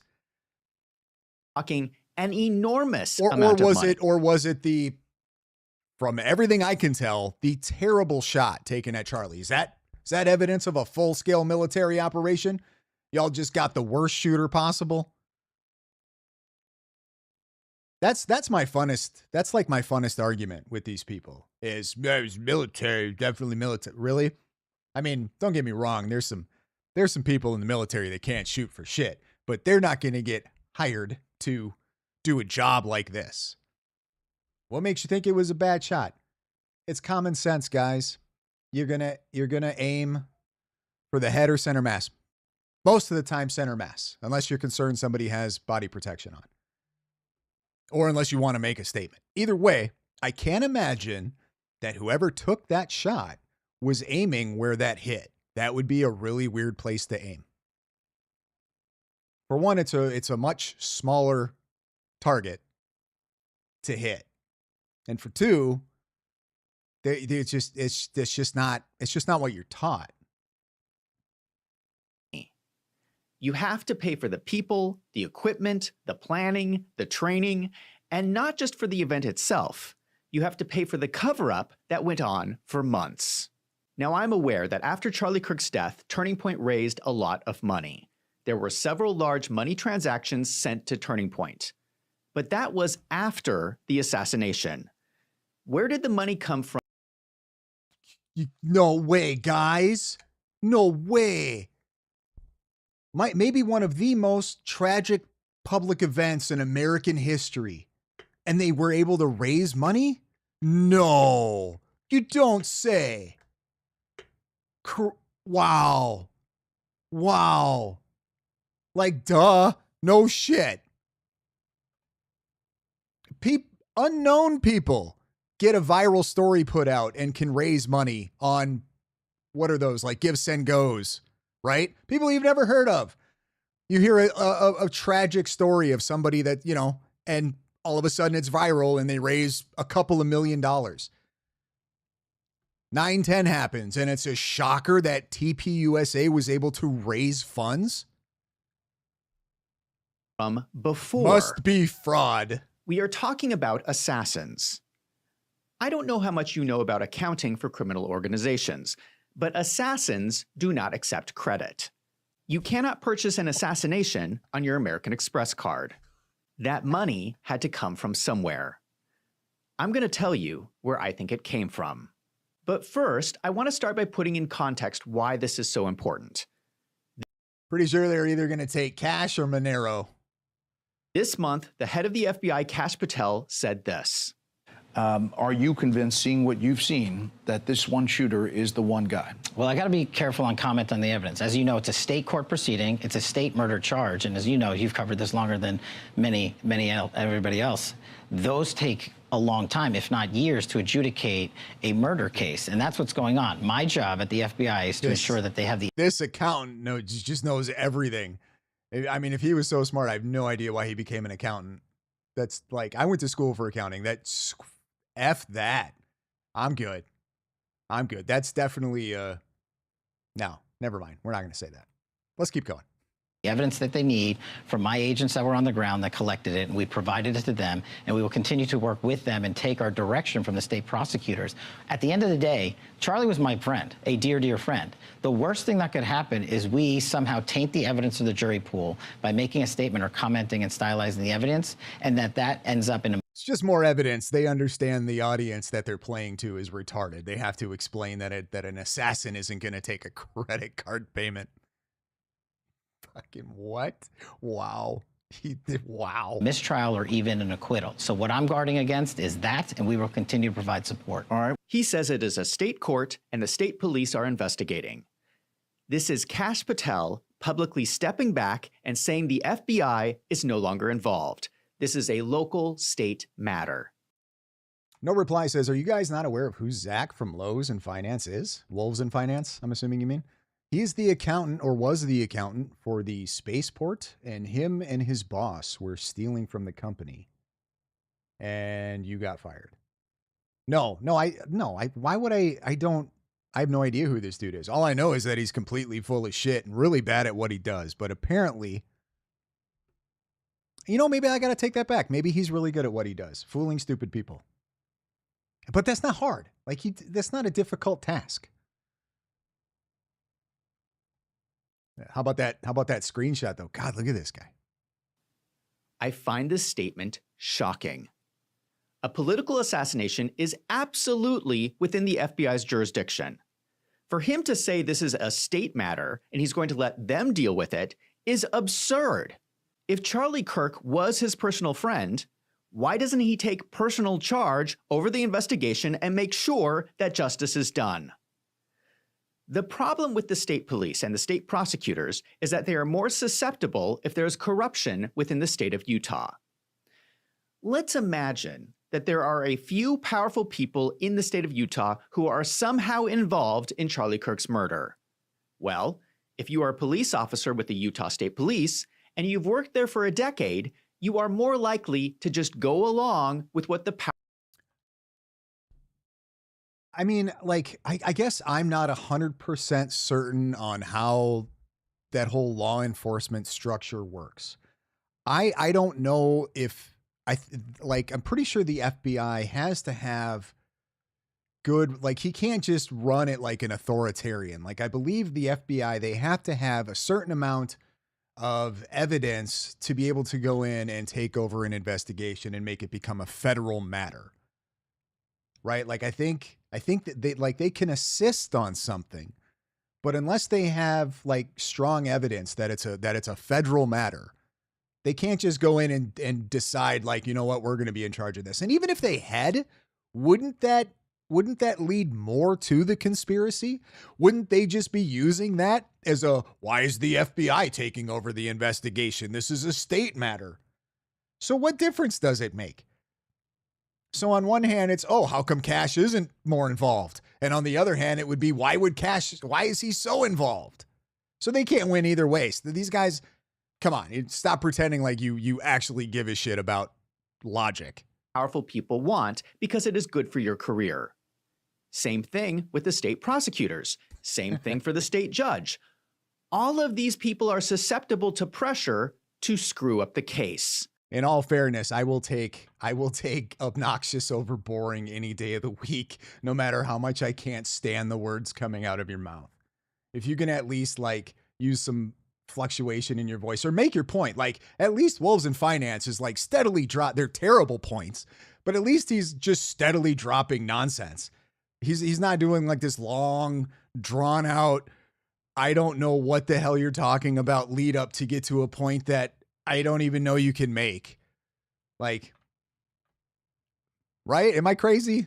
This is why it makes sense to have a federal level FBI investigation.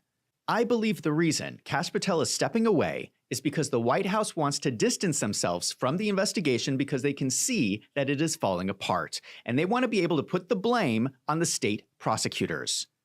And I think that is pretty disgusting. Okay, so the reason that the FBI isn't taking over the case is so that they can put the blame on the state prosecutors.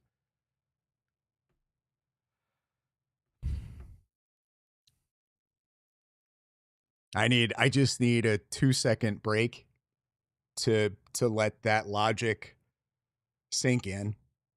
I just want to absorb that for a moment. Drink break. Everybody take a sip of whatever you're drinking. For me, it's coffee.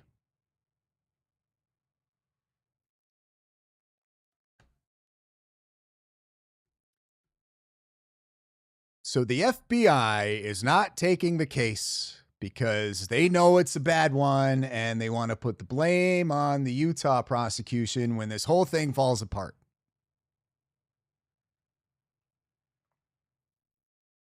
How can Kash Patel sit there and call Charlie Kirk his friend and not try to figure out the truth about how he was murdered? That is why I'm making these videos. It is up to us, the investigators on the internet, to figure out what happened. Because the FBI is telling us that they're not going to do it. They are stepping back. As someone who believes that truth and justice matters, I think we need to figure out what really happened to Charlie Kirk. And that brings me to Fort Huachuca. Okay, let's quarterback this for a second, guys. According to him, the FBI is declaring that they're stepping back from the case. And they're just going to allow Utah state authorities to do their thing. If that is true, and that has been stated, maybe it's because of months and months of people using the term, the viral term, I might add, of Fed slop. Maybe they said, you know what? They're just going to keep pushing conspiracies that somehow the FBI has corrupted this entire thing. So we'll just step back. We will step back and let the people who are in charge of the investigation handle their investigation. Is that too much logic? Does that make too much sense? Can't tell. I can't tell anymore, guys. Seems to make perfectly logical sense to me. If that is in fact what has happened. Look at this screenshot. That dude, come on, man. Yikes. Yikes. On December 18th, Candace Owens interviewed Mitch Snow. He is a military veteran who was randomly at Fort Huachuca looking for his old files. He was there the 2 days before Charlie Kirk's murder. On the evening of September 8th, in the lobby of his hotel, the Candlewood Suites at Fort Huachuca. I don't know if any of us know for certain what they're doing. You know what I mean? Melinda says they are stepping back from that case, but not from others who were involved. Pretty sure I saw Kash on a Charlie Kirk congressional hearing today. Yeah, they're not outright publicly saying what they're doing, which makes total sense.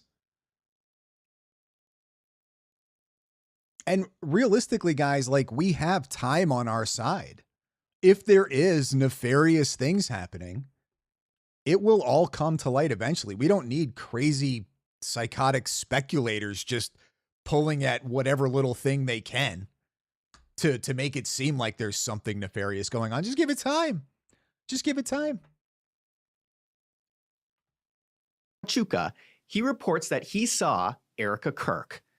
Then the next day, on September 9th, he was at a building on the base and saw a group of high-ranking ARDR. Yes, I don't think you can work your own friend's case. Even if you could, right? Even if you could, I think it's a very wise and professional decision to pull back, because you would definitely run into an issue.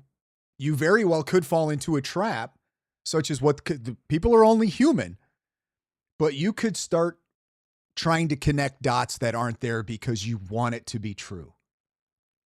No matter how like honest and good of a person you are, that could definitely happen, especially when you have something this, this emotional.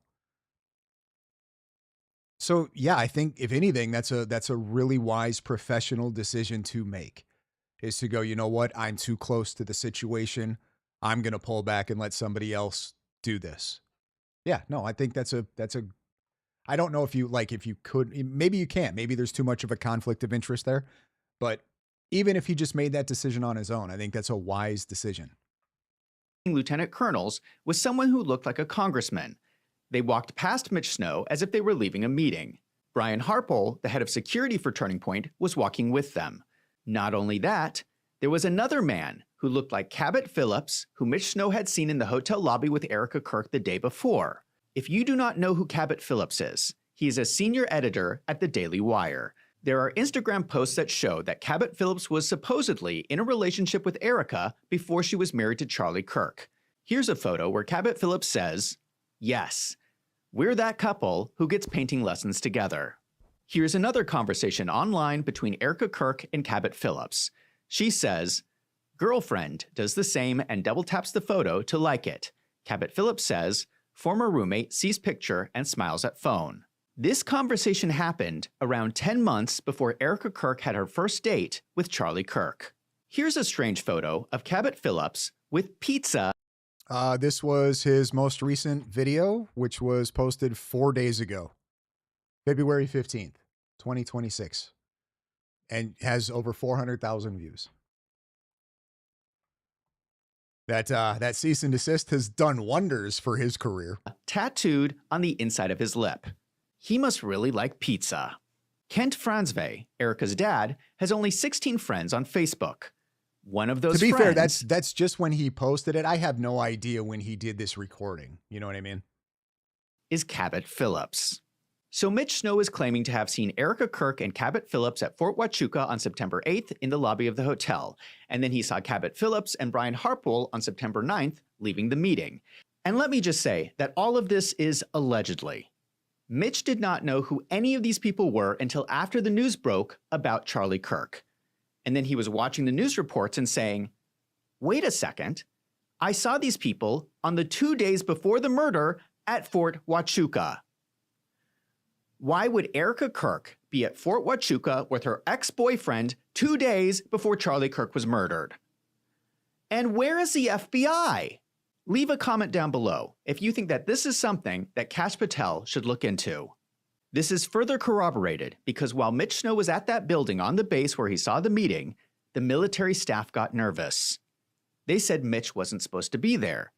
They called. This is wild, guys. This is from a video he posted 4 days ago, February 15th. And he's like, is he not paying attention? Or did he just record this and then everything got debunked and he was like, well, it's all I got, so I might as well put it out anyway.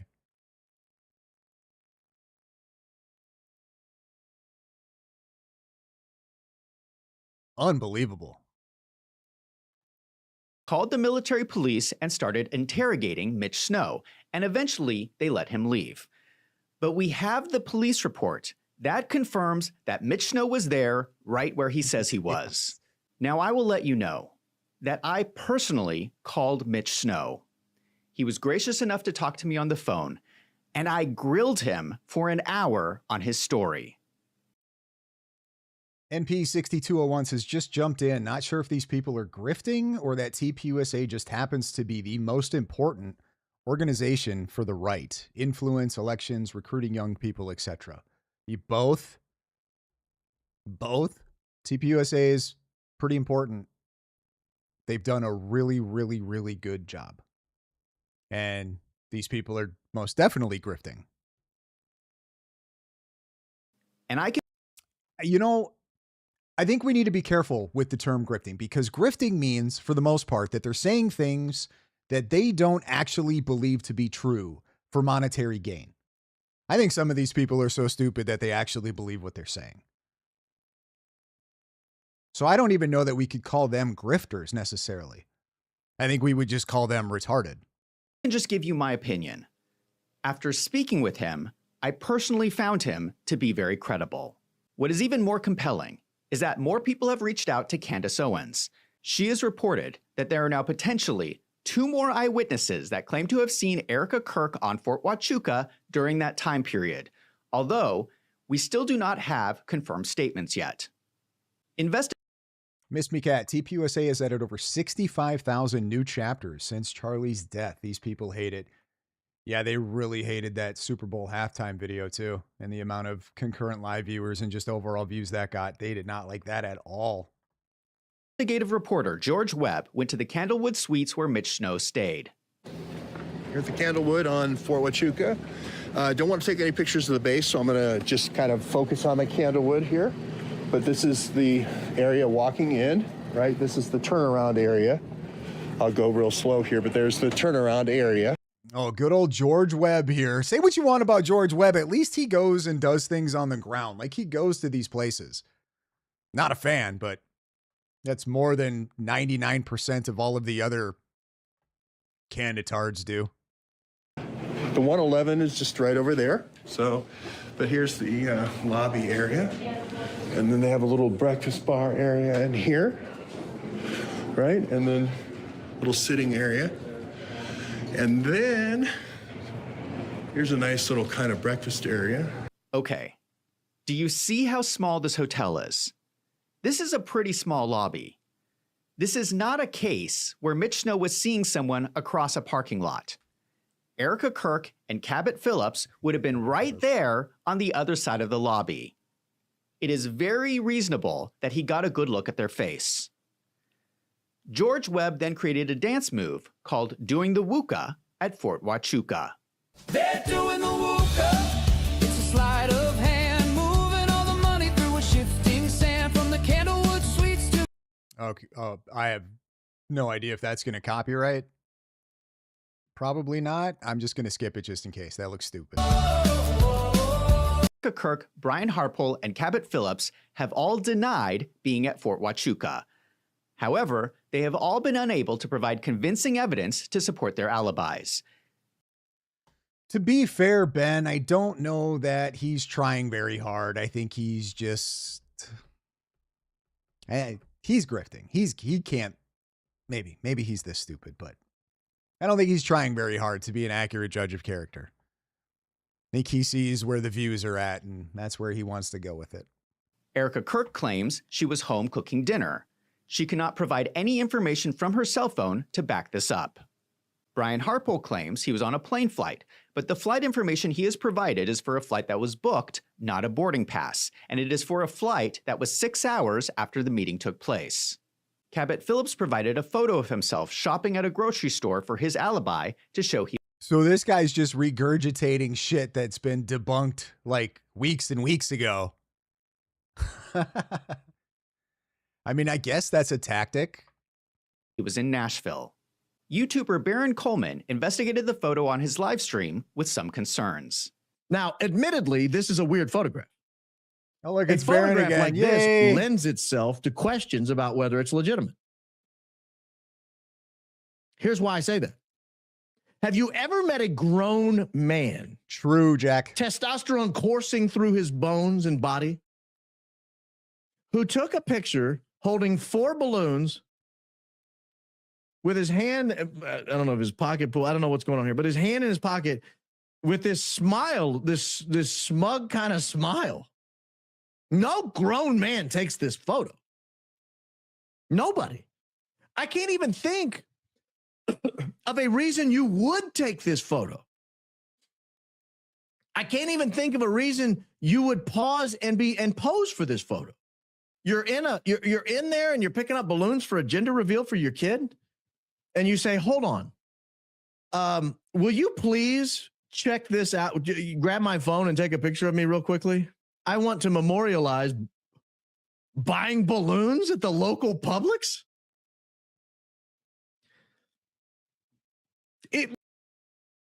Belinda says, "See, they don't care if you provide evidence. They will still say you're lying." He is a happily married man. So I'm assuming you meant to say Baron is a douche. In which case, you are correct. I'm not sure what happened there. Voice just went a little goofy.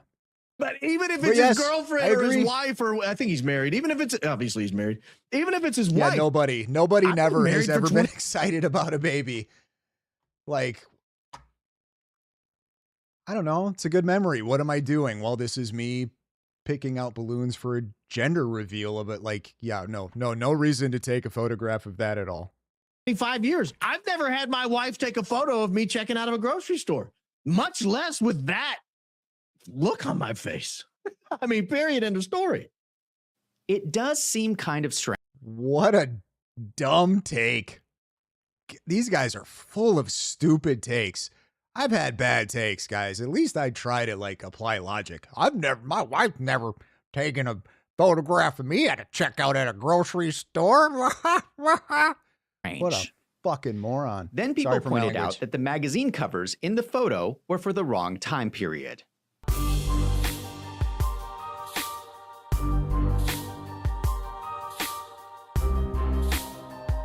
Yeah, because those don't sit on shelves for months at a time.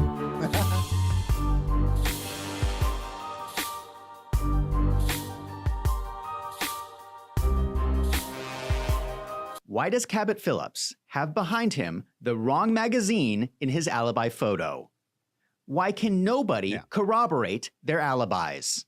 The identity of the congressperson remains unconfirmed, but it matches the flight data of a flight Ex-favorite daughter. This is a sleazy criminal defense lawyer doing what they do. Correct. carrying a VIP passenger that left Fort Huachuca. This is your big meeting right here. This is your big meeting at Fort Huachuca. I think I'm pronouncing that right.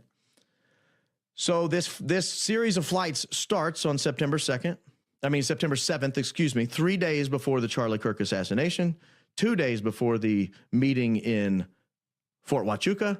It flies from Joint Base Andrews to Colorado Springs. It flies from Colorado Springs to Tucson. Again, this is close to Fort Huachuca. It flies from Tucson into presumably Fort Huachuca because it kills the transponder, but then the next day it's leaving Fort Huachuca. So whoever came in on this flight arrived probably, since Tucson's just a few minutes away, around 4:30 or 5 o'clock the day before the big meeting. The flight call sign changes to Sam when there is a high-ranking government official on board. As soon as Candace Owens did the interview with Mitch Snow, people started losing their minds. This is how Alex Jones responded. I remember saying to them, like I said, I got to investigate her now. I got a bad feeling. I didn't have a bad feeling. God gave me a good brain. I already knew. I dropped the ball. I apologize. She's a globalist agent. I dropped the ball and I failed you, and I'm sorry. I got to follow my gut every time. It's never wrong. And I saw so much more she did. And I love her people threatening me and all their doxing of people and all. Mr. B5, they come up with all of this doo-doo and then can't piece any of the doo-doo together. Correct. Yeah, because it doesn't go together. You think that's going to make me go away? All you did was wake me up like a nuclear test site waking up Godzilla. So just get your asses ready. Because you want a war? I want your war. I want it all. I want the doxing. I want the lies. I want the attacks. I'm going to take you on. Because you work for the deep state and the Democratic Party and the CIA and MI6, and I see your ass. So you just get ready. This ain't my first rodeo. Doesn't that seem like a little bit of an overreaction? What? It's Alex Jones. Are you kidding me? Is this dude serious? He can't be serious. I'm going to show a video clip of Alex Jones, and then I'm going to use this as a point of reference on somebody having an overreaction to something. What? No. Yeah, it's Alex Jones. That's literally what Alex Jones does his entire career.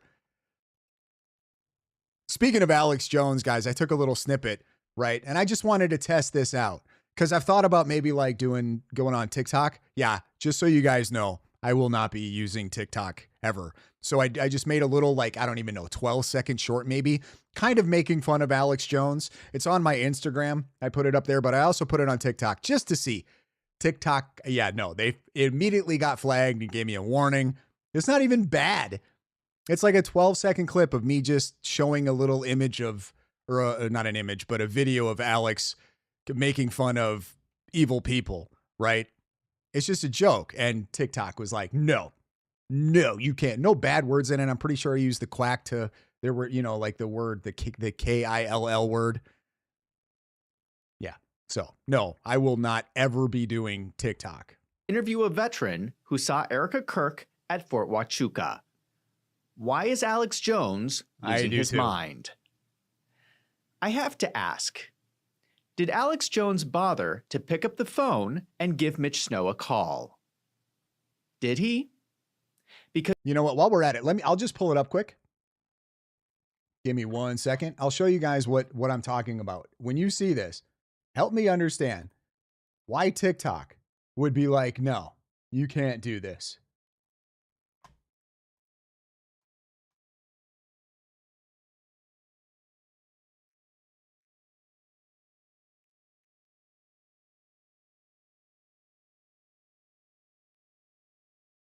Yeah, TikTok gave me a warning for that. Didn't even put it up. Because he probably would have found out that there are some strange things going on at Fort Huachuca. Alex Jones and others across... My bad. I'll do it this way.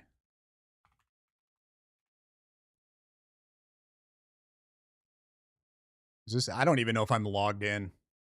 Am I logged in?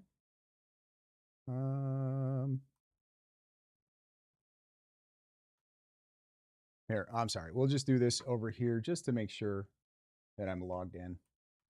Give me 1 second, guys. You really need to see this. I could not believe that this got flagged on TikTok.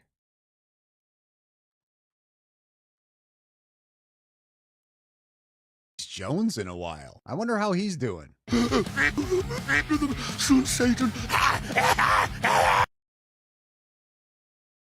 Seems to be doing fine. I haven't heard from Alex Jones in a while. I wonder how he's doing. Soon, Satan. Seems to be doing fine. I got like F TikTok. The internet began viciously attacking Mitch Snow.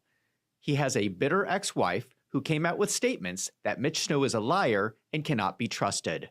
The guy is a psycho. The guy is a liar. And we've proven it. And credibility matters in this for all the things that I laid out earlier. It doesn't matter if he was there. I'm going to bring Lene on here. So, Lene, first of all, welcome to the show. I'm sorry that you have to relive some of these things. Man, it makes me mad. I woke up the next morning and he started screaming at me all over again. Threw me down on the couch at one point and was like just grabbing handfuls of my hair and using it to shake my head back and forth, and again going off on how he was going to bury me alive in the desert. And that time he also added he was going to kick Nate into the river and see if he could swim. Those were his words. And at the time we lived literally right across the street from the river. Now, I've never been married, so I don't know what it's like to have a bitter ex-wife. But oh, there's a shocker. I've never been married. You don't say. If you have experience dealing with a bitter ex-wife, let me know in the comments down below, because I'm curious. Can we trust the word of a bitter ex-wife? We don't need to debunk his testimony. What I will say is that his entire testimony rides on his credibility, and that's really important. With that being said, what really should be taking place is that we should be provided proof that any of these things actually happened. If you want to say that Brian Harpole was there, then give us some proof that Brian Harpole was there. If you want to say that Erika Kirk was there, give us some proof that Erika Kirk was here. It is not on the people that are being accused to provide proof of their innocence. That's not how this works. That's not how it's supposed to work, and it's ridiculous on its face. But with that being said, Candace decided to bring this person on who is a serial woman abuser, who is a serial manipulator, who has victimized children, has victimized people time and time and time again. And the pattern is clear. What are you trying to say here? That document all this stuff. And, it's just unbelievable that she didn't do a better job vetting this person. We shouldn't even be here to begin with, because that's what should have been done. It was on her to vet this person. We shouldn't have to be here debunking his story or challenging his credibility. But I think since we are here, this is the situation that we've been given. That's what we have to do. And I think it's really important for all the people out there defending him that you hear directly from his victims. And that's what we're going to do today. So without further ado, I want to go ahead and welcome Candace Graychick and Aaron Massey. So ladies, thank you for having the courage to come on. Thank you for sharing your story with us, and welcome to the show. He's full of crap. He's a manipulative, coercive liar. He's been abusing women for a long time. But for me, Song Sparrow, I cannot take this little guy seriously. He's a parody of himself at this point. Yeah, the problem is a lot of people do.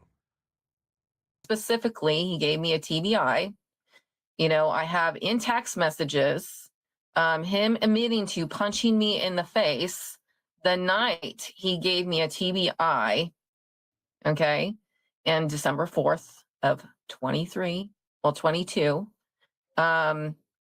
It's just, he's a horrible, serial, abusive person. I think that Candace Owens correctly referred to the allegations as baby mama drama. I don't understand the big deal. Is it really our business if Mitch Snow is popular with the ladies? I don't understand what the big deal is. Is he serious? Oh, what's the big deal? The guy's just a known narcissist liar who, like, what? No big deal. Even if he does have baby mama drama, what does that have to do with whether he saw Erika Kirk at Fort Huachuca? Do you know who else has baby mama drama? Elon Musk. Elon Musk has a lot of baby mama drama. Did that stop anyone from letting him be the head of Doge? No.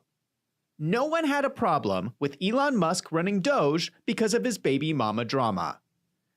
I do not understand why people will not listen to me. What? I don't understand the comparison there at all. And to be fair, I think there was plenty of people who were critical of Elon and Doge and what they were or weren't going to find, or if they were being to like, what? Mitch Snow. Then people started noticing a lot of other connections between the people at Turning Point and Fort Huachuca. I don't even know what to say to that. An account on that. X.com named Project Constitution has done a great job of investigating this Great information. job. Project's done For a instance, great job. The person who interrogated Mitch Snow was Captain Adam Neff. This is the cousin of Blake Neff at Turning Point. Turning Point's head of PR, Andrew Colvette, has a Not at brother all. in the military named Robert Colvette. He is the business manager for U.S. Army NETCOM, headquartered at Fort Huachuca.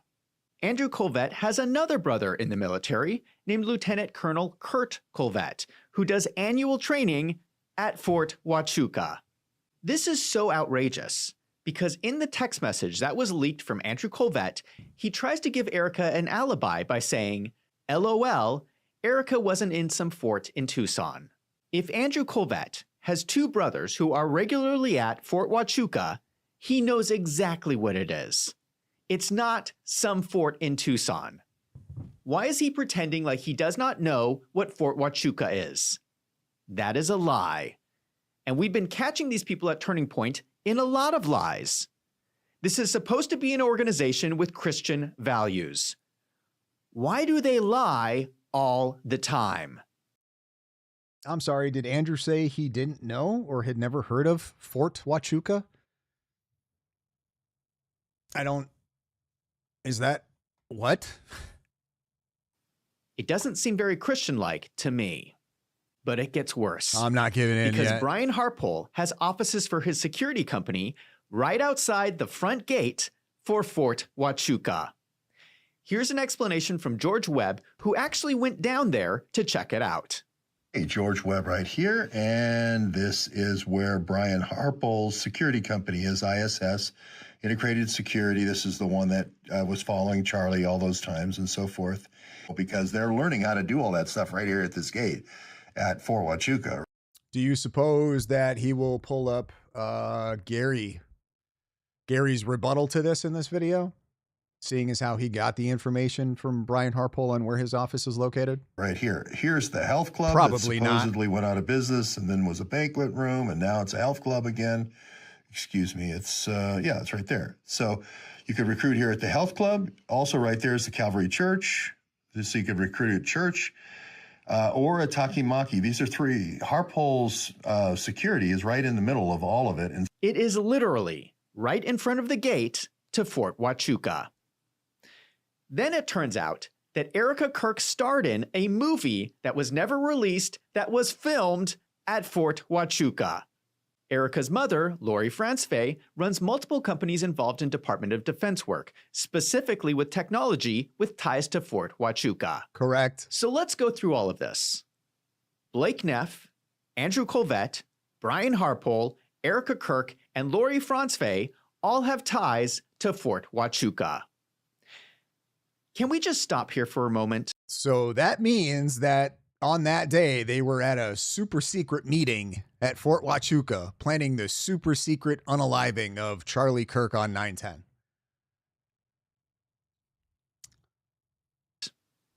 Can we all stop pretending that this is normal? There is nothing normal about this. You are telling me that this nonprofit organization has all these people in leadership with relationships with the military. But not just the military in general, this one specific fort in Arizona. Fort Huachuca is special because it is the location the Army trains people in intelligence work. They train people to work undercover. So why do all these super secret meeting where somebody like Mitch Snow could see them? Makes total sense, guys. Makes total sense. That they're going to be in a super secret meeting, right? Planning a super secret conspiracy. One of the biggest tragedies in American history. They're planning this out. Somewhere that somebody like Mitch Snow could just happen upon them. Okay. Sure. These people at Turning Point have ties to Fort Huachuca, and why were several of them seen there in the 2 days leading up to Charlie Kirk's assassination? This is not normal for a nonprofit organization. Let me explain how the military is structured, because it is helpful to understand what is going on. All right, guys, we're going to get a lesson on how the military is structured from the accountant here. Man, this guy, this is a Renaissance man. He knows everything. Everything. It's incredible. In the intelligence community, you have the national agencies like the CIA, but each branch of the military also has their own intelligence people. In the Army, there was the 110th Military Intelligence Brigade and the 111th Military Intelligence Brigade. Military intelligence includes espionage or being a spy. The 111th is headquartered at Fort Huachuca in Arizona. They are a training-focused brigade. They operate what they call the U.S. Army Intelligence Center of Excellence. This is where the subject matter experts work, and people go there to learn how to be a spy. The 110th Military Intelligence Brigade.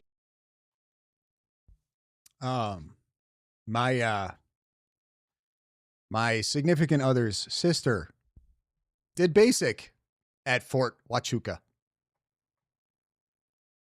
She was most definitely not a spy. Was formerly headquartered at Fort Drum in New York.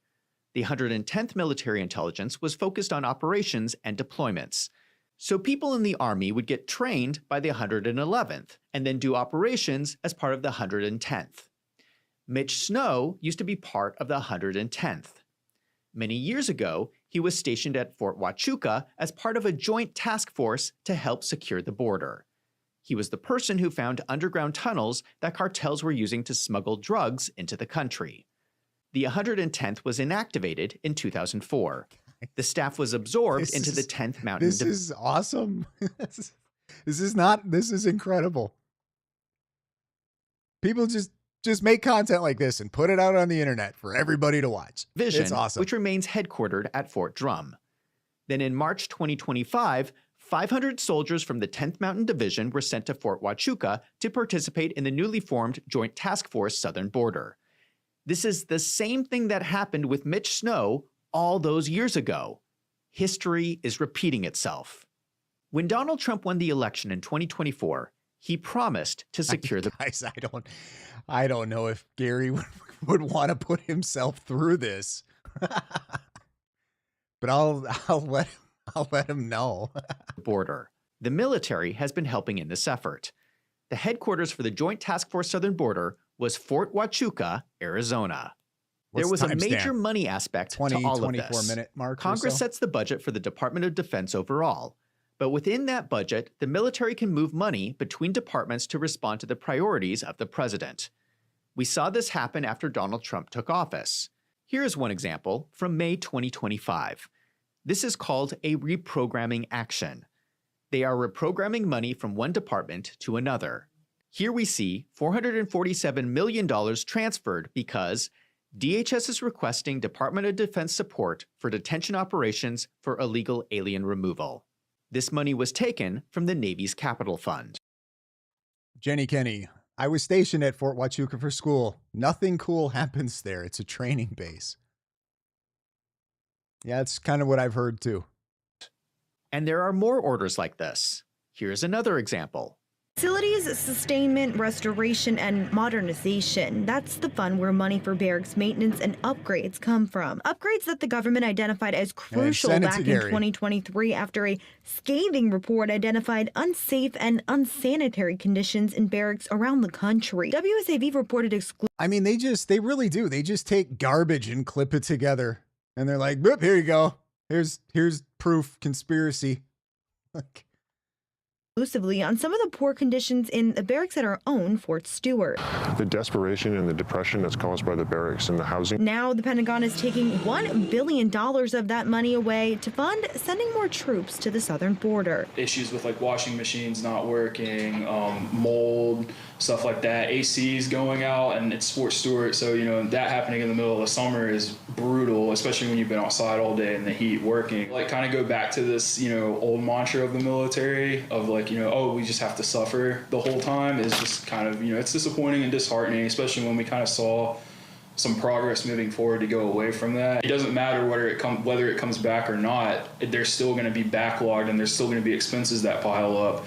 So at the end of the day, you're just kind of digging a deeper hole. It's a complicated situation, but the answer is not taking such a large amount of funding away from bettering the lives of our service members to push it toward this other issue. Just look at this photo here. This is black mold in the walls of the barracks that our military is living in. This is disgusting. But the military has priorities, and right now, the border is the priority. So far, between $1 to $2 billion has been reprogrammed to support efforts at the border. A large portion. I don't know where that was at. I'm half tuning out what he says because it's so unbelievably stupid. But I mean, I was just down at Fort Benning not that long ago. Got to check out some play. By the way, guys, they have a giant infantry museum at Fort Benning. That thing is massive and awesome. So if you're ever down that way, you should definitely check that out. But everything looked pretty clean. Looked pretty clean and kind of up to date to me.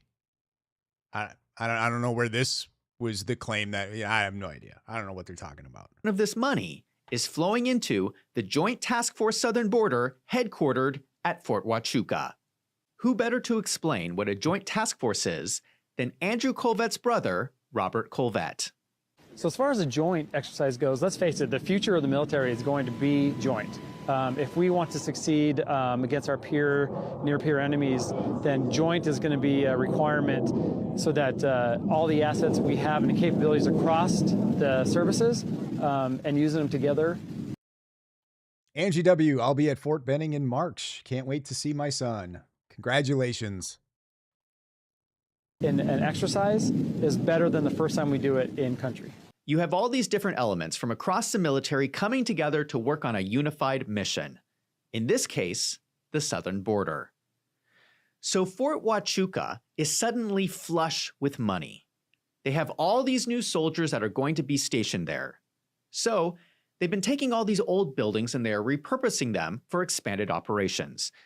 This is exactly what Mitch Snow described. I'm trying to keep it together here. The morning of September 9th, the day before Charlie Kirk was murdered, Mitch was looking for where he could get his old paperwork. He was getting coffee, and he ran into soldiers he recognized as being from his old unit, the 10th Mountain Division.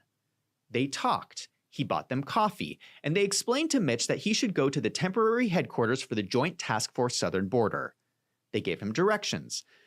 Then Mitch Snow went to the guard gate at Fort Huachuca, and as they were checking his ID, he asked them directions on how to get to the temporary headquarters for the Joint Task Force Southern Border.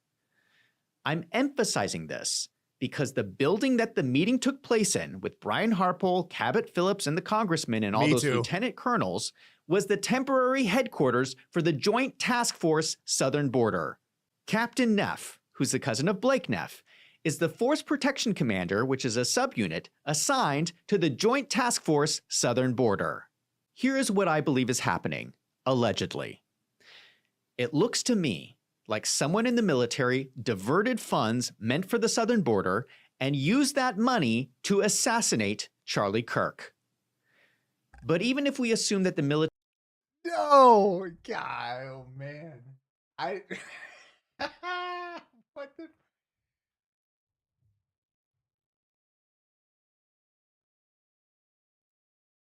They got black mold, guys, because they needed to divert the funds to do. Does what we see on 910 look like an expensive high-level operation? Play it back in, or not, like, just try to remember 910 a little bit, all right? Does that look like they needed to divert so many funds to do that they wouldn't be able to fix black mold in some ceiling tiles because of a leak? Wow. That is absolutely insane that he just that just came out of his face.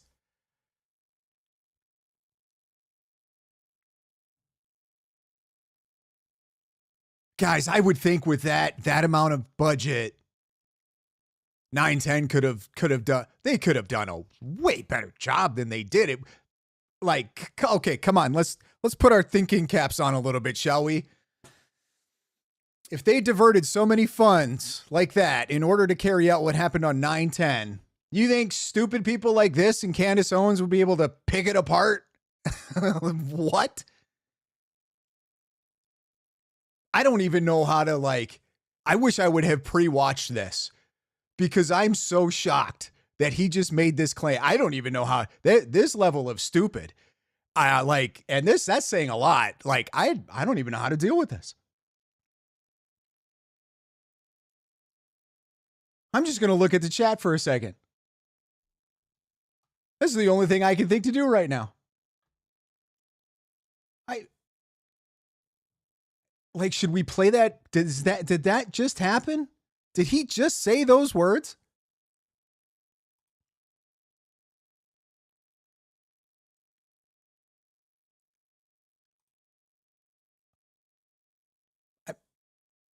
How much of it? There's still more video left. There is still more video left. He has more things to say. You can't believe I waited this long. Really? This is like, ouch, ow. My brain hurts. I can't. It's got me speechless. I can't even form a complete sentence at the moment.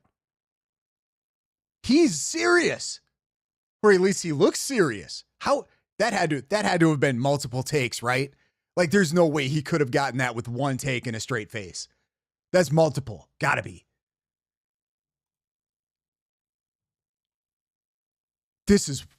That was.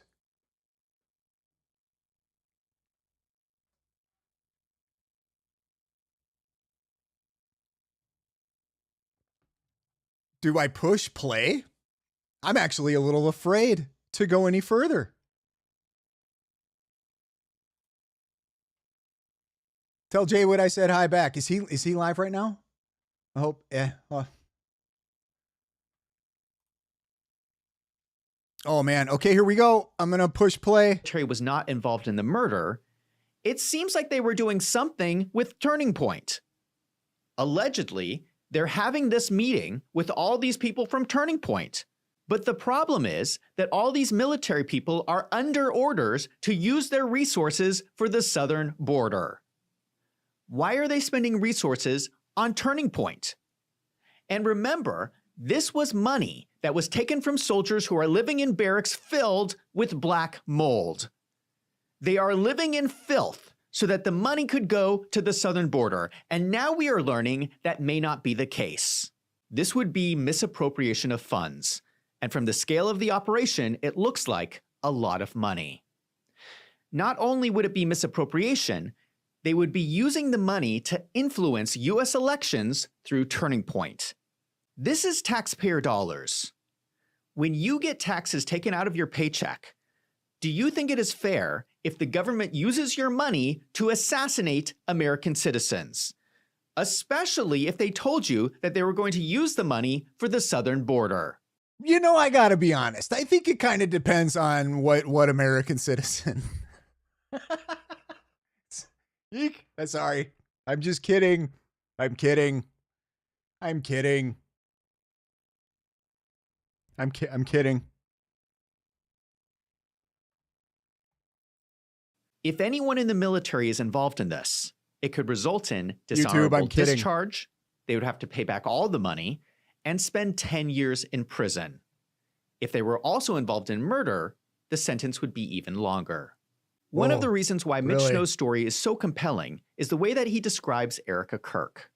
The one thing I noticed about the woman that really stuck out to me was her eyes. And I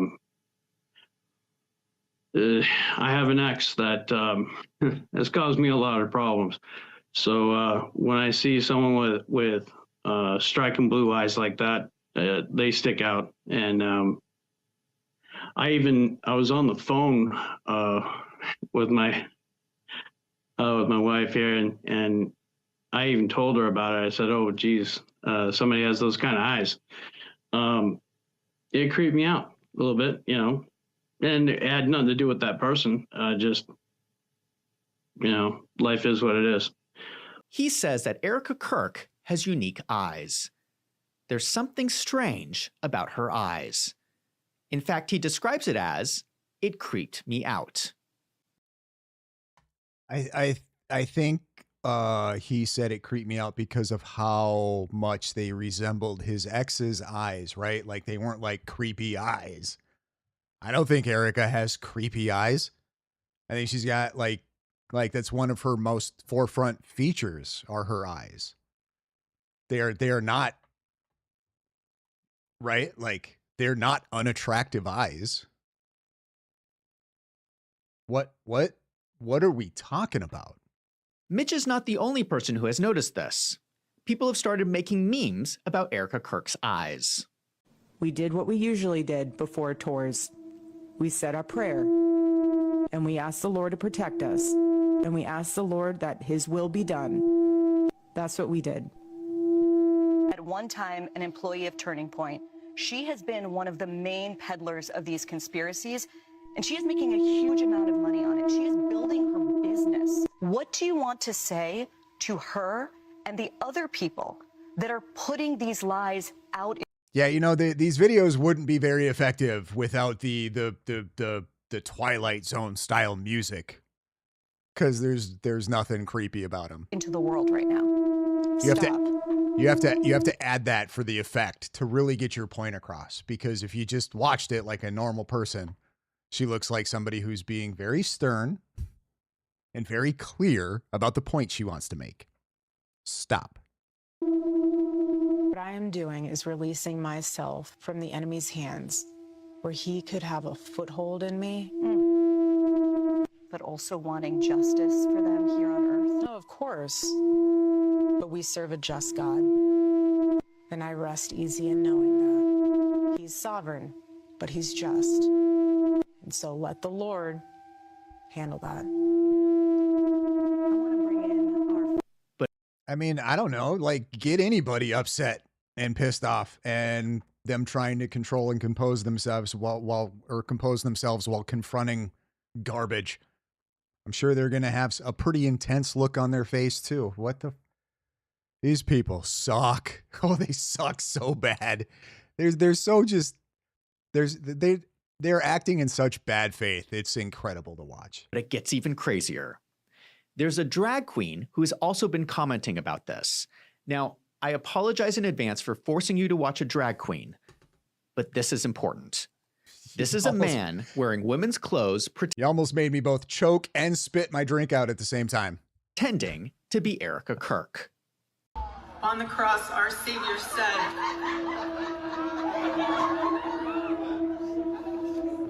"Father, forgive them, for they not know what they do." Let's go.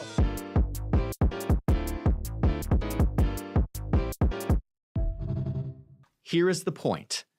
I thought it was incredibly interesting that a whole bunch of, people that were probably leading the charge against the guys dressing up as girls movement. Well, they liked that video though. They were big fans of that one, weren't they? They shared that one. It's incredible how quick they'll switch as long as whoever it is saying what they want to hear. It's incredible, guys. Incredible. No backbone on no principles anymore. Those are out the window. Money, power, and influence. Trump principles, apparently. What a yuck. Yuck. Let's all be different than that, can we? Mitch Snow is not the only person saying that Erika Kirk has unique eyes. Even the gays are noticing this. Let me know in the comments if you agree with Mitch Snow that there is something unique about her eyes. There's one other interesting connection that I want to bring up. In my previous videos, I discussed an Arizona state senator named Jake Hoffman. He allegedly runs a marketing business out of a UPS store mailbox where Turning Point pays him millions of dollars. Something has always bothered me about this. His business is called 110 LLC. I have no idea what that was about. What? Even the gays, guys, even the gays. What is that supposed to mean? Does anybody else find that strange? I find it very unusual that you would call a marketing company 110 LLC. Obviously, it's referencing something, but what? Is it possible that 110 LLC is a secret code name referencing the 110th Military Intelligence Brigade that was performing operations out of Fort Huachuca? I think that Jake Hoffman needs to explain to all of us how he came up with the name 110 LLC. And it better be a good explanation, because there are way too many coincidences going on. To be fair, there is not enough evidence here to definitively say that anyone has committed a crime. Oh, no kidding. You don't say. There's no evidence at all.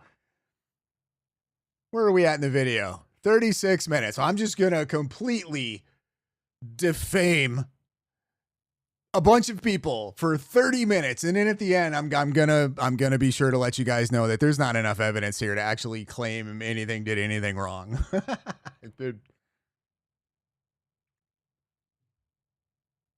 I don't know if it works like that. I'm not sure you can just do that. Right? You can't just make an entire 30-minute long video connecting stupid dots in order to paint a narrative and then be like, just to be fair, everything I just said is not nowhere near conclusive enough to claim any wrongdoing at all.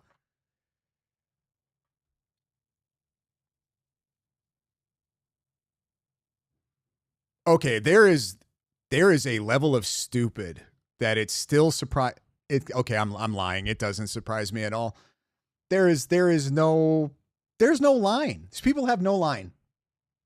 I thought there was going to be a line. I just assumed, like human nature, there's going to be a line that just can't be crossed. Like, it's just impossible for people to be that stupid.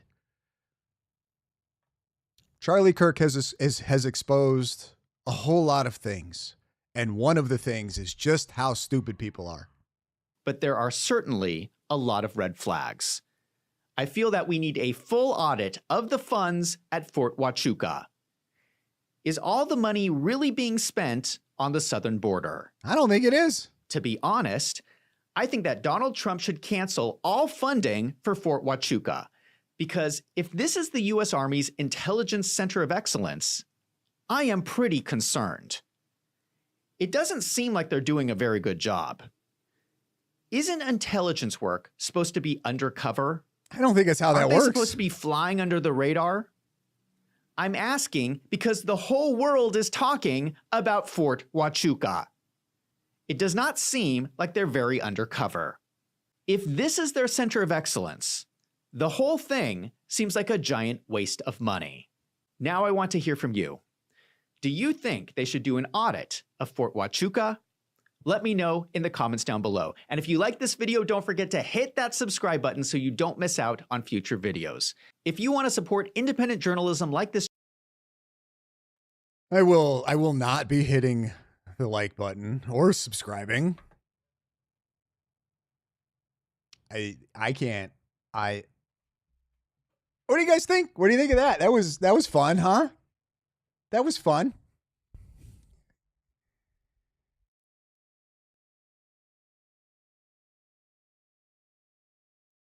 I can't, I'm just trying to take in what we just watched.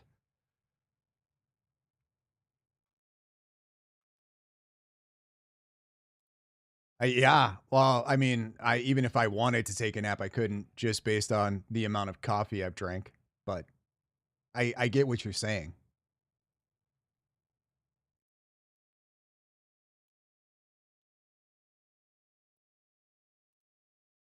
Oh yeah. Yeah. People, they believe it and they love it. They're like, it's wild.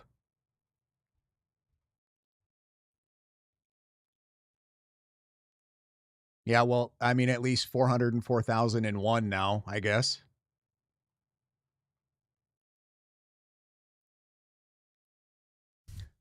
Down in 2866 or down in it.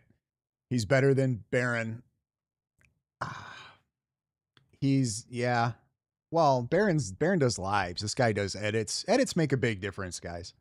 So I will give. No, what are we talking about? They're both terrible, but yes, I get what you're saying.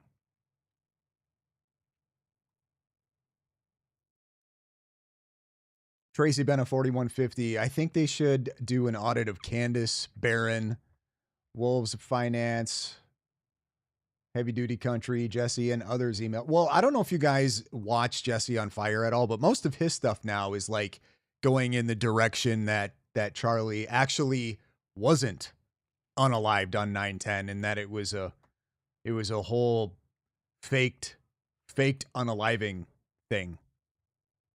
I thought about maybe covering some of his stuff, but I just he's clearly just doing all of this for entertainment only. He did really early, if you're referring to Wolves of Finance or Wolves Info, whatever this dude's channel name is, he briefly talked about Tyler right at the beginning of the video.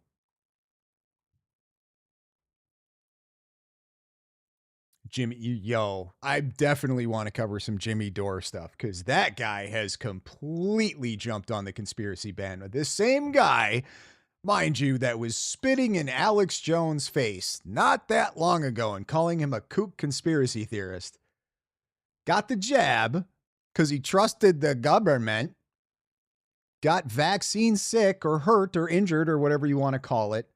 And now he's just all aboard the conspiracy. Of course, his show has probably increased enormously since he jumped on the Candace Owens stuff. So there's definitely there's a monetary reason to do what he's doing. But Jimmy Dore, Who's watching Jimmy Dore? $5 super chat from Craftsman Ethos. Need the creepy music with the wolves in Gaynant's Eyes video edit. Thank you for the super chat. I agree. We should be using more of the creepy background music.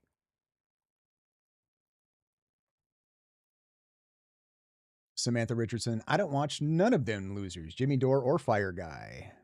Heavy Duty Country, I actually was sub to until Charlie Kirk died.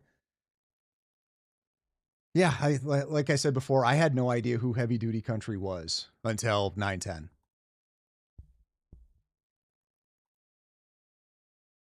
Jesse had his little girl on his live stream. That's not cool. That's Jesse's choice if he wants to do that, I guess. I don't know. I rule says bye. Thanks, Bronson. Have a good one. Take it easy. Thanks for stopping by.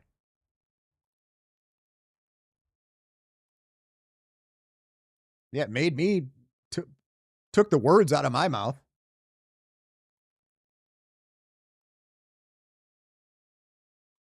Okay. Real quick before we go on to the next topic. So if you guys, I'm not 100% sure. This is somebody who I believe they claim to be a UVU alumni. And I believe they spoke with Gary when Gary was at UVU. Their YouTube channel is Sacred Order of the Comanche Moon. And this individual, I guess, is trying to go from or like a completely unbiased perspective and go through all of the evidence and everything that's happened since 9/10 to put it together to debunk things. And from the sounds of it, we're just going to watch a trailer quick, but it sounds like it's like an 11-hour video. I don't know if I'm going to cover it live or do a video. I'm definitely going to watch it. And if there's clips out of it that I think are interesting, I'm probably going to show those. But I just wanted to give a heads up. He's sitting right now. He's, I don't know, but he's going to put out an 11-hour video that he's apparently been working on for quite a while. And I just wanted anybody doing that, I think needs a little attention, whether or not it's good. Don't blame me if it's bad. All right. I'm just saying it's coming out. Got a $5 super chat from Sheena Ray. That guy. Lionel Nation sold his soul too. Gained tons of subs after kissing up to Candace and bashing Erika all the time. Yeah, he's another one. I had no idea who he was until all of a sudden he jumped on the whole bashing Erika and following Candace train. And I don't know. We'll just say that he doesn't seem like a personality that I would like very much. Sheena Ray, thank you. Thank you for the super chat. Okay, let's get to this trailer from Sacred Order of the Comanche Moon. I didn't set out to spend 4 months on this. I never imagined that this investigation would lead to an 11-hour expose on the truth. That was never the plan. But as I followed the rabbit holes, I realized that the truth about what happened on September 10th was buried under a mountain of noise. And that noise was created intentionally. Not by the FBI, not by the police, not by Governor Cox, even though he's, Governor Cox, but by the true enemies of freedom. I'm approaching this with a degree in criminal justice and a commitment to law. I can neither confirm nor deny who it is. It is Sacred Order of the Comanche Moon. They asked me they want to remain anonymous, which is their, I understand. So I don't know. Could be, could not be. No clue. All I know is it's Sacred Order of the Comanche Moon. Right now, our movement is split into 100 different factions, fighting over shadows and ghosts. We've been led to believe in miracles, secret technologies, digital illusions, false enemies, and many, many more. And by who? That is the real question. My job isn't to defend a narrative, it's to eliminate the impossible. And by eliminating the impossible, we may find out what actually happened. We spent months in the field conducting physical experiments, testing the laws of physics, the science of acoustics, and the hard reality of ballistics. All focused on evidence, not hearsay, not motive, not rumor, hard evidence, provable evidence, in fact. The problem is that most people are chasing motive. They're confusing motive as evidence. They think that because someone would want someone to be taken out, that is actual evidence of them being taken out, or that's evidence of that person taking that person out, which is completely not true. They're looking at the why and confusing it with the proof. But motive is not a crime, and it isn't evidence. If I follow the physical trail, the DNA, the fingerprints, the documented confessions, when you strip away the clouds, the shadows, the false trails, the sensationalism, this case isn't as confusing as they would like you to think it is. They made it confusing to divide our party and to divide the movement. The real conspiracy isn't what you think, it's the coordinated effort by those that I truly think did this to keep us divided and distracted while our freedom hangs off a cliff. Could I be wrong? Maybe. Possibly. And I hope I'm putting this out there. This may be the most important video that anyone has ever watched, at least politically. And I hope it can save the movement and unite us all. But if I'm wrong, I hope that there are those out there that can correct my numbers, give me better numbers, and I'll go out and retest things. I'm glad that there's people who disagree with me, because the only way that conversation gets better is by the competition of language and the competition of ideas. That's what freedom of speech is all about. That's what we have all fought for. That is what the other side wants to silence. And the best ideas always win when they're not suppressed. It is time to stop fighting each other, unite, and start taking responsibility in your own communities. The journey to the truth starts here. Watch it to the end, because like I said, it might be the most important video you've ever watched. And remember, the sheep are always more dangerous than the wolves. Guys, this video premieres February 21st at noon. Make sure you visit the link up above or in the description of this video or in the first comment, and hit that bell button so you're notified as soon as it's going to come out. You're not going to want to miss this one, guys. Whether or not you agree with me or not, I don't care. I appreciate you guys watching, and I appreciate your support and your criticism.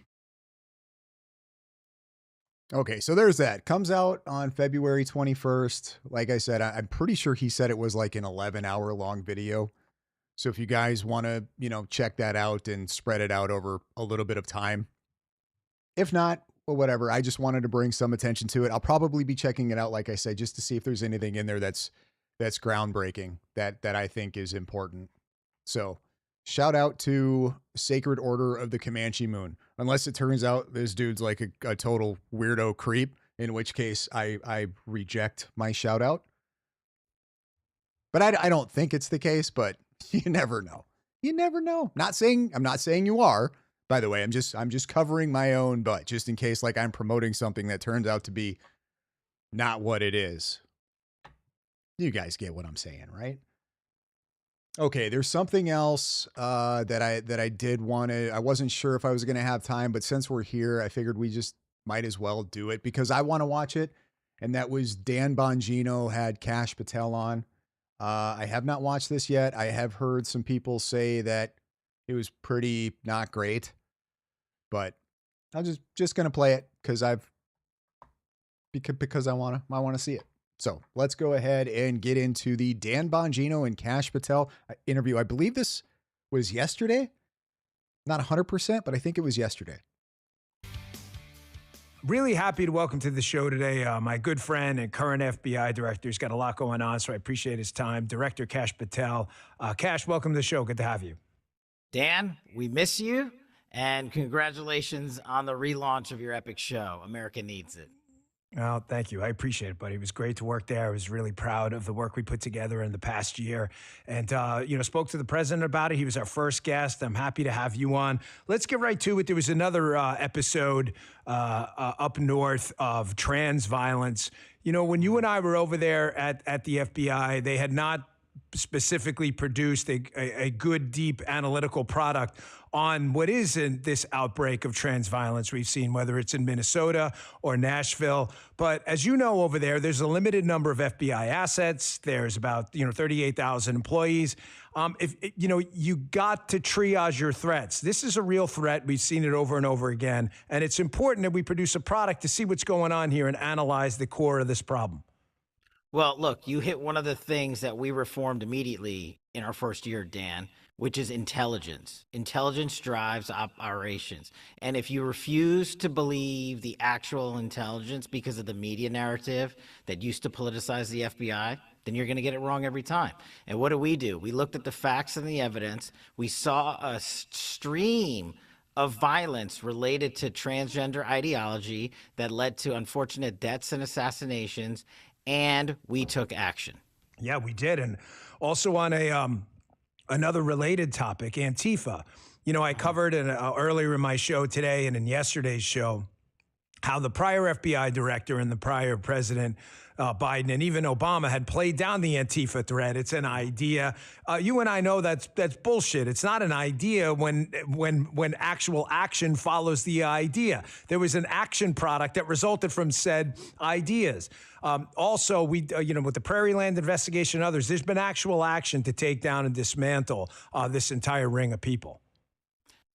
You're right. We set out to actually activate intelligence-based operations. This includes Antifa. And Dan, you know this. How many people were arrested related to Prairie Land? We're over 24 federal arrests. We're in the middle of federal trial in 5 of those defendants this week again. Guys, anybody who's watched this already, is this just like is this just kind of a circle jerk of them sort of tooting their own horns on, or like, do they actually get into anything nitty gritty at all? Cause so far this almost feels like they're sort of running cover for each other. Does that make sense? I'm not super thrilled with the job that Kash Patel or Dan Bongino have done. I will be completely honest there. I still think they're better than previous